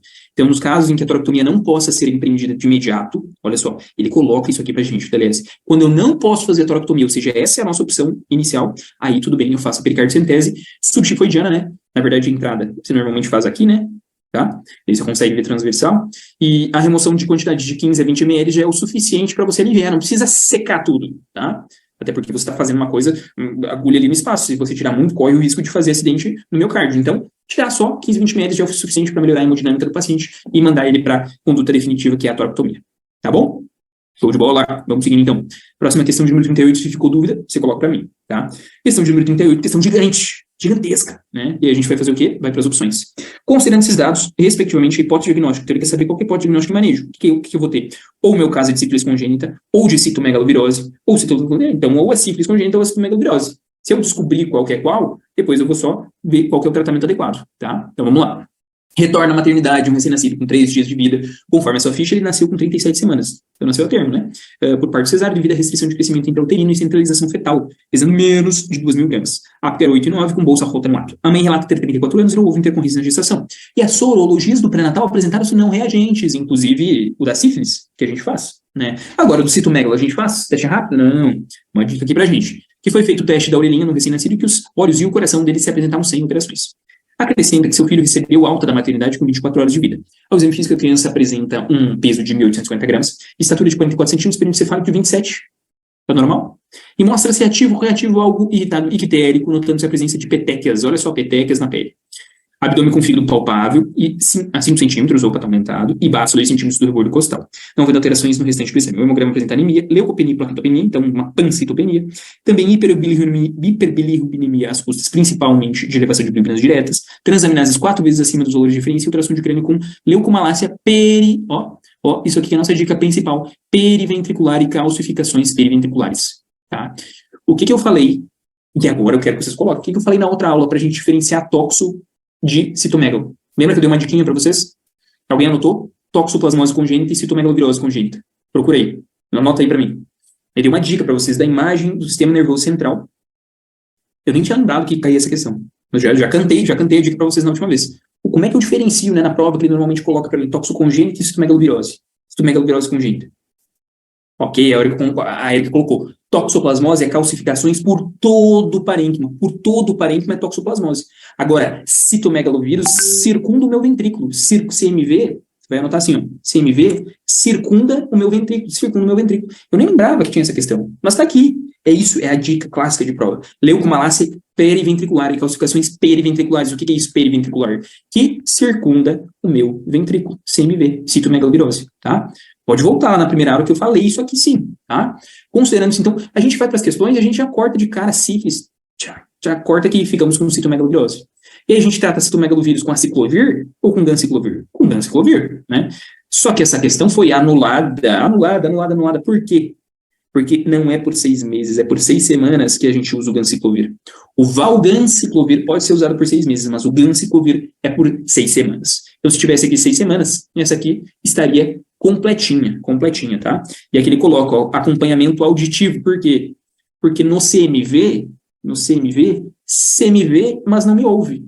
Quê? Você me vê, mas não me ouve, tá? CMV é a principal causa de surdez não hereditária na infância, tá? Então, você me vê, mas não me ouve. Principal causa de surdez, tá? É isso, as dicas elas não são à toa. É o termo clássico de prova, tá? Normalmente são essas coisas que eles gostam de cobrar. Enfim, é isso. Na próxima prova pode ser que eles tragam uma tabelinha para você diferenciar a toxo da citomegalo, da sífilis congênita. Lembra daquela ideia da sífilis congênita? Tem uma coisa que eles gostam de cobrar às vezes, que é a pseudoparalisia de Parrot. Vou trazer uma questão para vocês. Deixa eu anotar aqui. Pseudoparalisia de Parrot. Isso é da sífilis congênita, tá? Pseudoparalisia de Parrot. E o que acontece nessa pseudoparalisia? É uma criança que tem sífilis congênita e que parece que ela não gosta dos pais. Por quê, Lucas? Porque ela tá lá no berço, ela fica tranquila, tá quietinha, tá bonita. Os pais começam a pegar no colo, começam a chorar. Né? A tia vem, pega no colo, chora. Então, quando você manipula a criança, quando vai trocar a fralda, chora. Quando manipula a criança, começa a chorar. Né? E ela tende a ficar mais quietinha, paradinha, por isso pseudoparalisia de Parrot. Porque na sífilis congênita você tem, né, infecção no periósteo. Né? Você tem uma periostite importante das crianças que sente dor quando é manipulada. E aí tem esse quadro clássico, a criança chora quando é na troca das fraldas, chora quando é pegando no colo. Enfim, os pais chegam complexados, achando que a criança não gosta deles, e na verdade é só porque ela sente dor quando é manipulada, tá? Enfim, é aquelas historinhas clássicas, né? Mas a gente tem que sempre marcar essas marcas, né? Do CMV, da toxo, essas calcificações, é o que nos dá a dica da prova, tá bom? Show de bola? Alguma dúvida?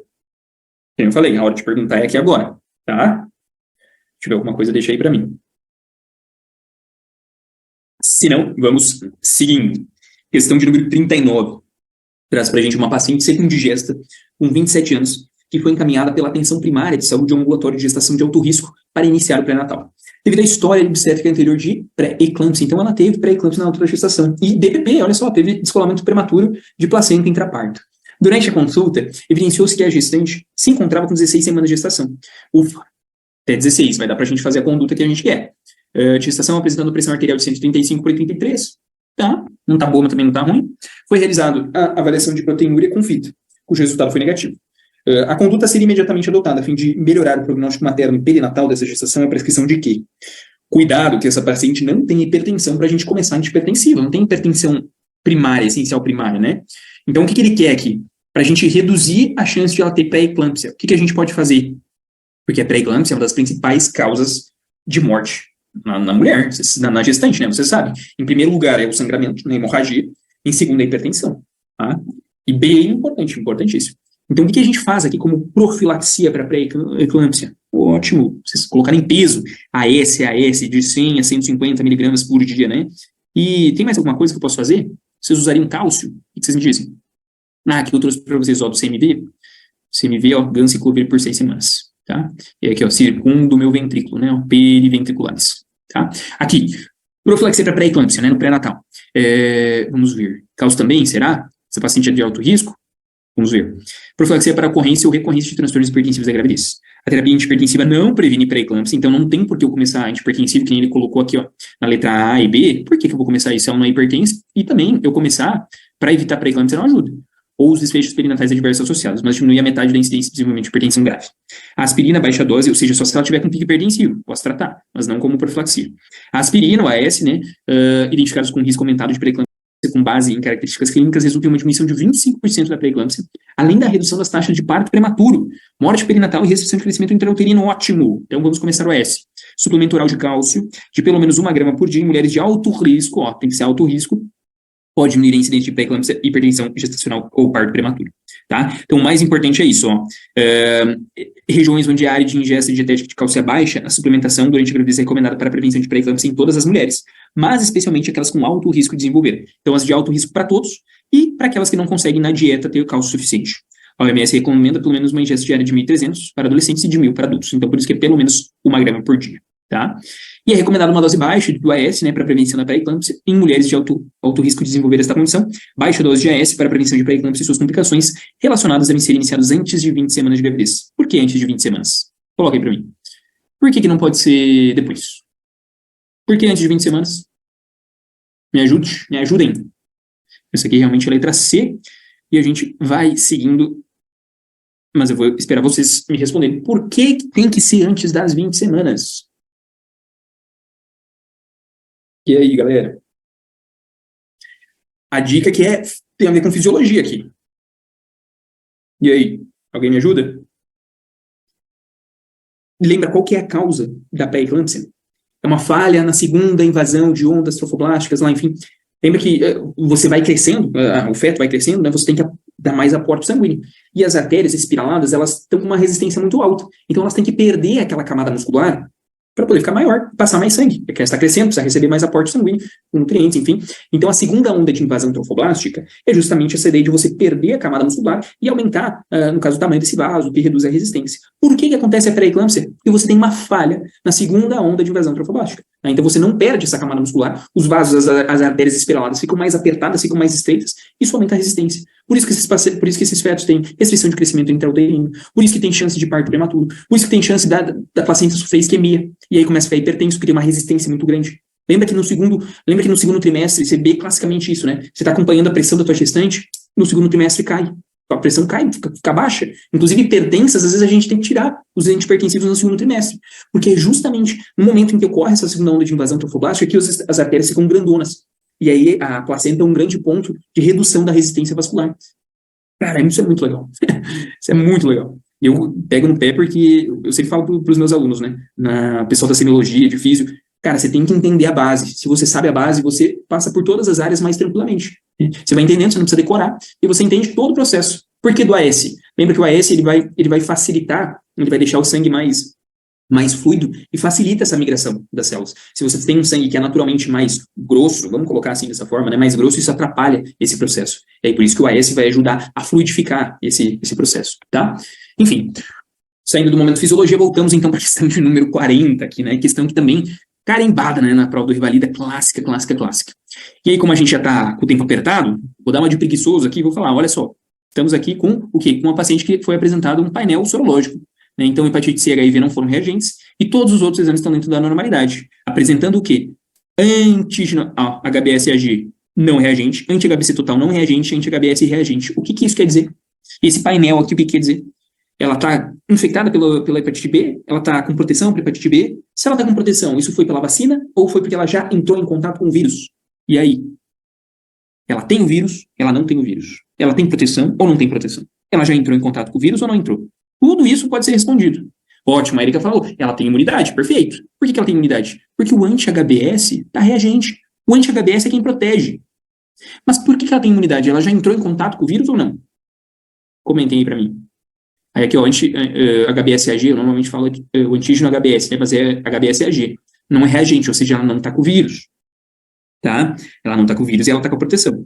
E aí a Erika me ajudou de novo. Obrigado, Erika. Falou que não entrou em contato e não entrou mesmo, porque o anti-HBc, você vai me ajudar aqui, esse C é de contato, tá? Esse C você vai anotar bem grande. O anti-HBc, C é de contato. Fácil assim, Lucas? Sim, tranquilo, para que disputar? Anti-HBc é de contato. Então, sempre quando tiver o anti-HBc positivo, entrou em contato com o vírus. Ah, Lucas, mas isso quer dizer que ela está com hepatite? Não sei. Vou ter que olhar as outras coisas. Aí eu vou ter que olhar o antígeno HBs. O antígeno é AG. Antígeno é AG, né? Antígeno, AG. Então, se tem o antígeno HBs, quer dizer que está com o vírus ainda. Entrou em contato e está com ele. Se tem o anti-HBc de contato positivo e o antígeno negativo, eu vou olhar se ela tem a proteção, então, né? E aí a proteção é o anticorpo, concorda? Proteção é anticorpo. Proteção não pode ser antígeno, proteção é anticorpo. Então vai ser o anti-HBs, tá? E aí, se tem, que nem a Erika falou, se tem o anti-HBs positivo, isso é pela vacina. E nesse caso, ela não entrou em contato, porque a vacina, olha que legal, né? A vacina, ela dá só o que você precisa para se proteger, ela não te dá o vírus inteiro. Ela te dá só o que você precisa para ter a imunidade, né?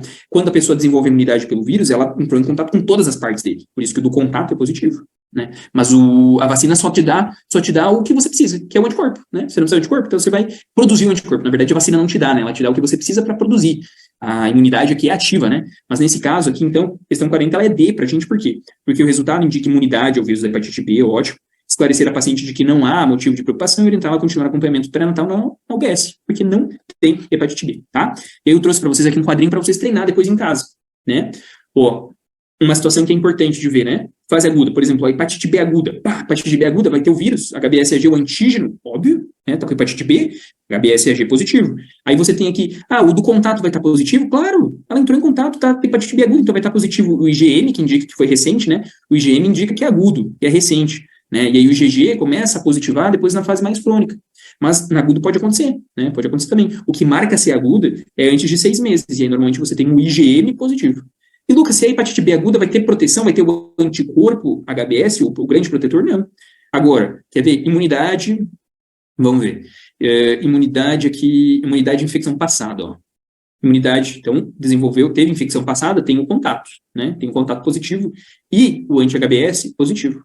Porque tem um anticorpo, tem proteção, né? Aí a resposta vacinal, Lucas, daí como é que é? Ué, você tem a da vacina? Nunca entrou em contato.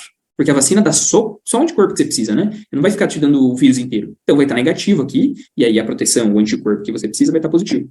Tá? O que normalmente eles perguntam é isso aqui que a gente tem para resolução, né? Esse HBeAg, ele indica uma situação de replicação, ou seja, se o HBeAg está positivo, quer dizer que o vírus está replicando. Isso acontece quando? Quando é agudo, né? Fase aguda final, enfim, quando você está multiplicando o vírus. Agora, quando você não tem replicação viral, aí fica só o anti-HBe. Tá, mas isso aqui é mais secundário. Mas também, ó, por exemplo, imunidade de infecção passada, só ficou o anti-HBe, porque né, tá tranquilo, não tem replicação viral. Então, o HBeAg positivo indica replicação viral, tá bom?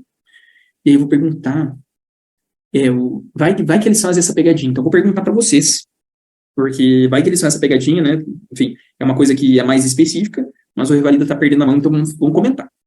Se você tem, por exemplo, um paciente que chegou, tá com transaminases lá em cima, ou seja, está com replicação viral. Você faz, inclusive, o HBV-DNA, o hepatite B viral DNA, né? O DNA da hepatite viral, e está alto.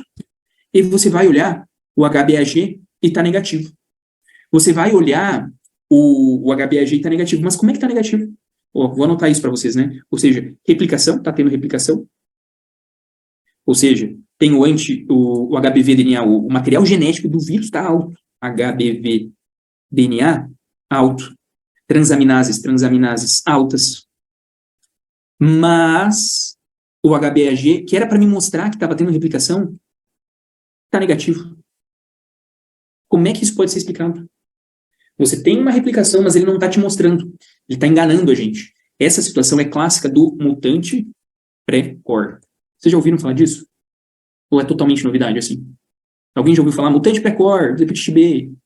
Me ajuda aí, para eu saber se vocês já ouviram falar do tal do mutante pré-core. Novidade, então tá bom. Vocês vão depois para... Assim, isso é um pouco mais específico, mas que nem eu falei para vocês. Já que a gente comentou sobre hepatite B aqui, esse quadrinho ali, essa parte é o básico, né? A gente tem que saber, tem que estar decorado, né? Aí, beleza, a gente HBC contato, C de contato, AG de antígeno, e aí, só que às vezes a prova de valida está se perdendo na mão. Então, vamos comentar sobre o mais específico, o mais difícil que eles podem cobrar é sobre isso. Né? Uma situação, joga depois mutante pré-core hepatite B, é um mutante que ele está com AUT elevada, está se replicando, só que o HBeAg é negativo. Ou seja, ele te dá uma enganada. E essa situação a gente tem que tratar, porque está tendo replicação viral. Tá? Então é isso que você precisa saber. Mais difícil que eles podem cobrar. A Nina pediu para explicar de novo o basicão. Vamos lá, então, vamos lá. É isso. Tem que a gente fique uns minutinhos a mais aqui, mas não pode sair com dúvida. Eu vou pegar um desenho do hepatite que fica mais legal. Hepatite B, estrutura para a gente ver. Aqui, bonito esse desenho. Vamos ver se dá para a gente aumentar. Porque daí a gente entende de onde é que vem esse tal, essas siglas loucas, né? Fica mais legal de a gente ver. Quer ver? Cada sigla, ele representa uma estrutura do vírus, tá? Então, vou aproximar aqui para vocês. Me dão um ok, vocês estão vendo a imagem aqui do vírus aqui. Me confirme se está dando para ver. Você tem aqui o vírus da hepatite B, a estruturazinha dele aqui. Dá um ok, vê se vocês estão vendo ele. Vocês estão vendo bonitão aí? Tudo certo? Só me dá um ok, ver se estão conseguindo ver. Ótimo. Então, a Nina pediu pra gente, a Erika pediu, seria um falso negativo? Não é falso negativo, tá? Porque, na verdade, é um mutante pré-core. Falso negativo é, por exemplo, se você tem um resultado de HBsAg positivo, né? Vamos supor, HBsAg positivo, você não tem mais nada, né? Não tem aumento de transaminases, não tem HBV, não tem DNA viral, ou seja, pode ser um falso negativo. Pode ser um falso negativo se você tem por exemplo, um anti-HBS, ou um anti-HBC positivo isolado, assim, porque o anti-HBS pode ser da vacina, né? Mas o anti-HBC isolado não tem mais nada. Será que reduziu a defesa com o tempo? Enfim, mas o mutante precoce não é falso negativo, tá? É uma situação que você consegue ver a replicação. Você tem o DNA viral positivo, tá? Então não pode ser considerado um falso negativo. Bom, vindo aqui para o vírus da hepatite B. Esse tal de HBsAg é superfície, ou seja, representa a superfície do vírus, né? Então é um antígeno de superfície, certo? E o HBcAg é a ideia do core. Core, o que é? É o centro do vírus. É o centro do vírus, que a gente guardou que é contato, né? O HBAg, isso tudo é antígeno, tá? Isso tudo a gente está falando dos antígenos. E o HBAg é uma produção de proteína aqui do vírus, tá? Ele vai se replicar, ele vai produzir esses HBAg, tá? É uma forma de proteína que é produzida pelo vírus. E tem o DNA do vírus, tá? Então, para cada coisinha dessas, você vai ter um anticorpo sendo formado pelo corpo. Você vai formar um anticorpo contra o HBs, contra o antígeno da superfície. Você vai gerar um anticorpo contra o core, contra o centro do vírus. Você vai gerar um anticorpo contra as proteínas que ele está produzindo, né? Então, contra todos esses antígenos, você gera anticorpos. Tá? Então, você vai ter o anti-HBs, o anti-HBC e o anti-HBe, tá? Agora, eu acho que ficou mais tranquilo de entender, né? Então, assim, se você tem um vírus no teu corpo, esses antígenos, em geral, vão dar positivo. O HBsAg vai estar positivo. Eu quero que vocês marquem, ó, anota aí, o HBsAg, ele representa a presença do vírus, é ele que diz se está presente ou não, tá? Vou botar aqui, ó. HBsAg indica a presença do vírus, tá? Presença dele. Tanto é que, se você tiver, o que dá imunidade pra gente? Ter o anticorpo contra essa superfície. Ou seja, se eu tenho anticorpo contra a superfície, não tem vírus da hepatite B que se cria. Não tem. Por isso que a vacina, ela dá só a partícula do HBs. Dá só a partícula pequena o suficiente pra gente produzir o quê? Anticorpo contra. E aí mata esse HBsAg e a gente fica com a defesa, né? Então vamos pensar no anti-HBs como um super-herói. Super-herói aqui. Por que é super-herói? Porque se tem ele, você tem defesa. Se tem o anti-HBs, você está protegido, né? Então, ele é o grande defensor. Agora, o HBcAg, a gente não costuma dosar, porque ele está lá dentro do vírus, né? Mas a gente dosa o que normalmente? O anti-HBc, né? O anti-HBc a gente consegue, porque daí o anticorpo está circulando pelo corpo, né? E o que é o anti-HBc? É justamente contra esse antígeno do centro. Mas ele indica se a gente entrou em contato. Então, o que eu quero de vocês é que esse C indica contato. E aí, IgM é recente, né? IgM quer dizer que é recente. E o IgG, Lucas? O IgG ele pode positivar no recente, mas ele fica a longo prazo, tá? Aí vocês vão ter que ter essa diferenciação. O anti-HBc IgM, opa, é recente. Anti-HBc IgG positivo apenas sem o IgM, então já é crônico, tá? Vou deixar aqui. E, Lucas, o anti-HBe, que a gente estava falando antes, né? O anti-HBe indica que não está replicando. Porque pensa, é como se esse vírus fosse tipo uma indústria. Está lá produzindo um monte de coisa, está produzindo, ele fica liberando um monte de proteína dele. Fica liberando um monte de material genético, porque ele quer se proliferar, né? Então, se eu tenho um monte de HBe, que é aquela proteínazinha lá do centro, opa, a fábrica está a 1000. Agora, se eu tenho só o anticorpo, quer dizer que eu estou conseguindo controlar. Não está replicando tanto. A não ser no mutante precoce. E daí vocês vão ter esse cuidado. Tá? Que ele replica muito mesmo com anti-HBe negativo. O que quer dizer com anti-HBe positivo? Ó, não replicativo. E o HBeAg, ele indica que está replicando. Aí eu vou botar aqui, exceção, é o mutante pré-core. Coloquei ele no chat para vocês, tira uma foto, tira um print, enfim, que enfim, caso vocês não tivessem perguntado, eu não ia falar sobre isso, né? Mas é interessante, isso aqui é a base, é daqui que a gente entende, que a gente parte desse ponto, tá? Agora eu sei o que cada um significa, aí vocês vão treinar em cima da tabela, né? Jogando cada um dentro da situação, tá? Cuidando com esse coisa do mutante precoce, que é o mais difícil que podia ser. Show? Espero que tenha ficado claro, Nina. Um pouquinho mais... É mais chatinha essa parte, né? Porque entra um pouco mais na parte de virologia, mas você vendo o desenho, vendo de onde vem, entendendo o que cada um quer dizer, é bem legal, assim. Até essa parte é bem legal de entender, né? A parte que a sigla significa cada coisa, o S é superfície, né? Enfim, tá?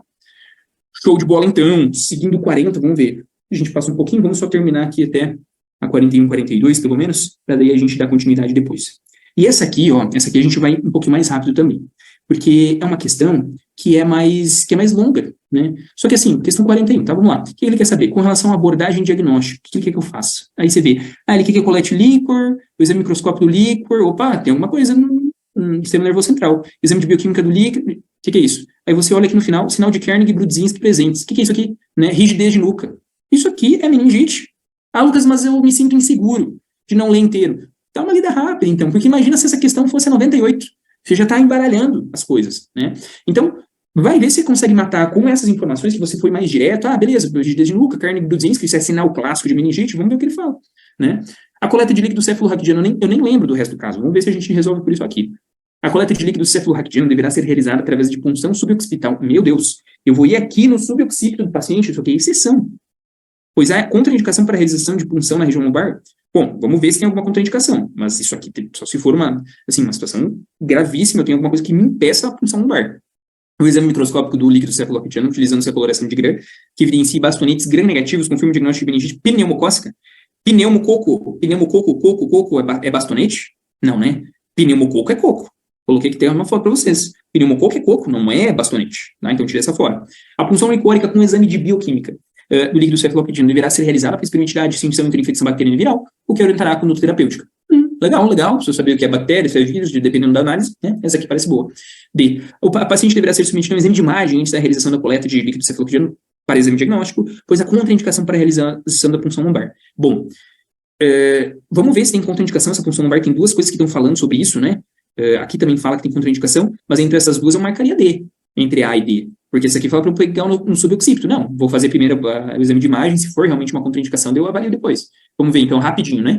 Estudante, procura atendimento, começou, tá. Presença cefaleia intensa, medida de sua procura, informa que tive vacina varicela rubéola, ter tido vacinado, tá, mas não tá. Nega vacinação, pois rubéola, tá, o exame apresenta frequência respiratória 24, frequência tá, nenhuma contraindicação por enquanto, escleróticas ictérias, aparelho respiratório ok, ausência de ruídos, aparelho cardiovascular ok, bolhas ok, abdômen flácido, tá? No exame neurológico, está corada, lúcida, movimento dos 4 membros, sem déficit focal, rigidez de nuca, sinal de carne não for obtenido, tá? Endoscopia ocular, nervos ópticos bem visualizados, não tem papiledema, então não tem contraindicação nenhuma, marcamos a C e corremos para abraço. Essa aqui, a gente teve que voltar a procurar ver se tinha alguma contraindicação, você vai mais direto ao ponto. Você não fica lendo que é um estudante de medicina que procura atendimento e vacinação daqui, vacinação dali, isso aqui não importa pro caso, tá? Importa pra gente, aqui, ou se tinha ou não alguma contraindicação pra gente anular a e a D e marcar a C que tá corretinho, tá? Treinem isso em casa, isso aqui é uma coisa que vem com bastante treino, né? Mas é interessante ver isso. Deixa eu até ver se eu trouxe mais alguma coisa aqui. Não. E aqui essa questão, difícil essa questão, né? Quiseram complicar aqui e se complicaram, né? Eles mesmos, né? Porque foi anulado. Deixa eu ver aqui, tá? Que foi anulada essa questão, né? Mas vamos ver por que foi anulado. Uma paciente de 30 anos, grávida de 34 semanas, essa aqui é a última, tá, galera? Já vamos terminar. Então, presta atenção comigo, fiquem comigo aqui na última. Grávida de 34 semanas, sofreu colisão frontal alto versus anteparo, sentada no banco do passageiro e sem uso de cinto de segurança. Foi atendida para a equipe de emergência pré-hospitalar com relato de parada cardíaca e manobras de reanimação por cerca de 5 minutos, sem sucesso, durante sua remoção até o pronto-socorro de um hospital. Então, olha só, cara, fizeram PCR por 5 minutos na gestante. 5 minutos. Foi admitido pelo cirurgião geral em parada cardiorrespiratória e midríase paralítica bilateral. Com hematoma volumoso em região frontal. Nesse caso, qual deve ser a conduta do profissional que realizará o atendimento? Então, o gabarito inicial tinha sido realizar a cirurgia cesárea de urgência. Mas está errado, porque a gente não pode, já estourou, 5 minutos, já deu. Né? Isso aqui é considerado a morte, né, do binômio materno-fetal. Então, perimorte cesárea section, tem... Na verdade, eu acho que eu trouxe a tradução para vocês, é que daí fica mais fácil, para a gente não gastar o inglês, né? Existem dados, isso aqui é direto do ATLS, tá? Então, não teve como eles refutar, ela foi anulada. Deixa eu até fazer um xão aqui, foi anulada. Em vez de trocar o gabarito, eles preferiram anular, né? Existem dados limitados para apoiar a cesárea perimorte, tá, em pacientes grávidas com trauma que sofrem parada cardíaca hipovolêmica. Nos casos de parada cardíaca materna por trauma, o feto já sofreu hipóxia prolongada e não há indicação de se realizar uma cesárea de urgência. Além disso, para outras causas de parada cardíaca materna, a cesariana perimortem ocasionalmente pode ser bem sucedida se realizada dentro de 4 até 5 minutos após a parada. Mas isso outras causas que não por trauma. Então, assim, fizeram já por 5, estourou o tempo, mesmo que seja por outra causa. Mas aqui, como foi por trauma, não é indicado, tá? O ateliê coloca que não é pra gente fazer, então, por isso que a questão foi corretamente anulada, tá? Então, vamos colocar aqui um finalzinho aqui que a gente parou na 43, andamos um pouquinho mais do que fomos na última, né? Mas na última a gente acabou se atrasando no início, essa aqui foi bem proveitosa, eu gostei da participação de vocês, tá? Se tiverem qualquer dúvida que tenha ficado, eu vou mandar depois os slides, deixa eu voltar aqui. Vou mandar depois os slides para vocês, e aí vocês podem revisar o que a gente conversou. A princípio a aula fica gravada também, então se vocês quiserem voltar. E é isso, resolvam o finalzinho da prova, resolvam as outras provas, importante isso. Se vocês tiverem alguma dúvida de outras provas, mandem para a equipe, que eles me mandam, e eu coloco nas nossas aulas, depois que a gente terminar a correção aqui, é daí que a gente demore mais pelo menos umas duas aulas e meia para finalizar, porque a gente vai ter as discursivas também. Aí eu vou trazer as atualizações e vou trazer outras questões que eu acho que podem cair. Então, se vocês tiverem alguma dúvida, coloquem para eles lá, que daí eu coloco nessa aula extra que a gente vai ter, tá? eu envio para a equipe. Aí vai ter que perguntar para a Gleice, ali, para o pessoal da Médicos mesmo, tá? Que daí, a princípio, é para ele subir para vocês na plataforma daí, tá? Pergunta para eles ali. No contato do grupo mesmo, tem ali que tem Médicos e Revalida, eles que colocam ali para vocês, aí você entra em contato com eles, que daí eles enviam para vocês, tá? Show? Eu vou enviar para eles enviam para vocês, tá bom? Muito obrigado pela participação. Respire.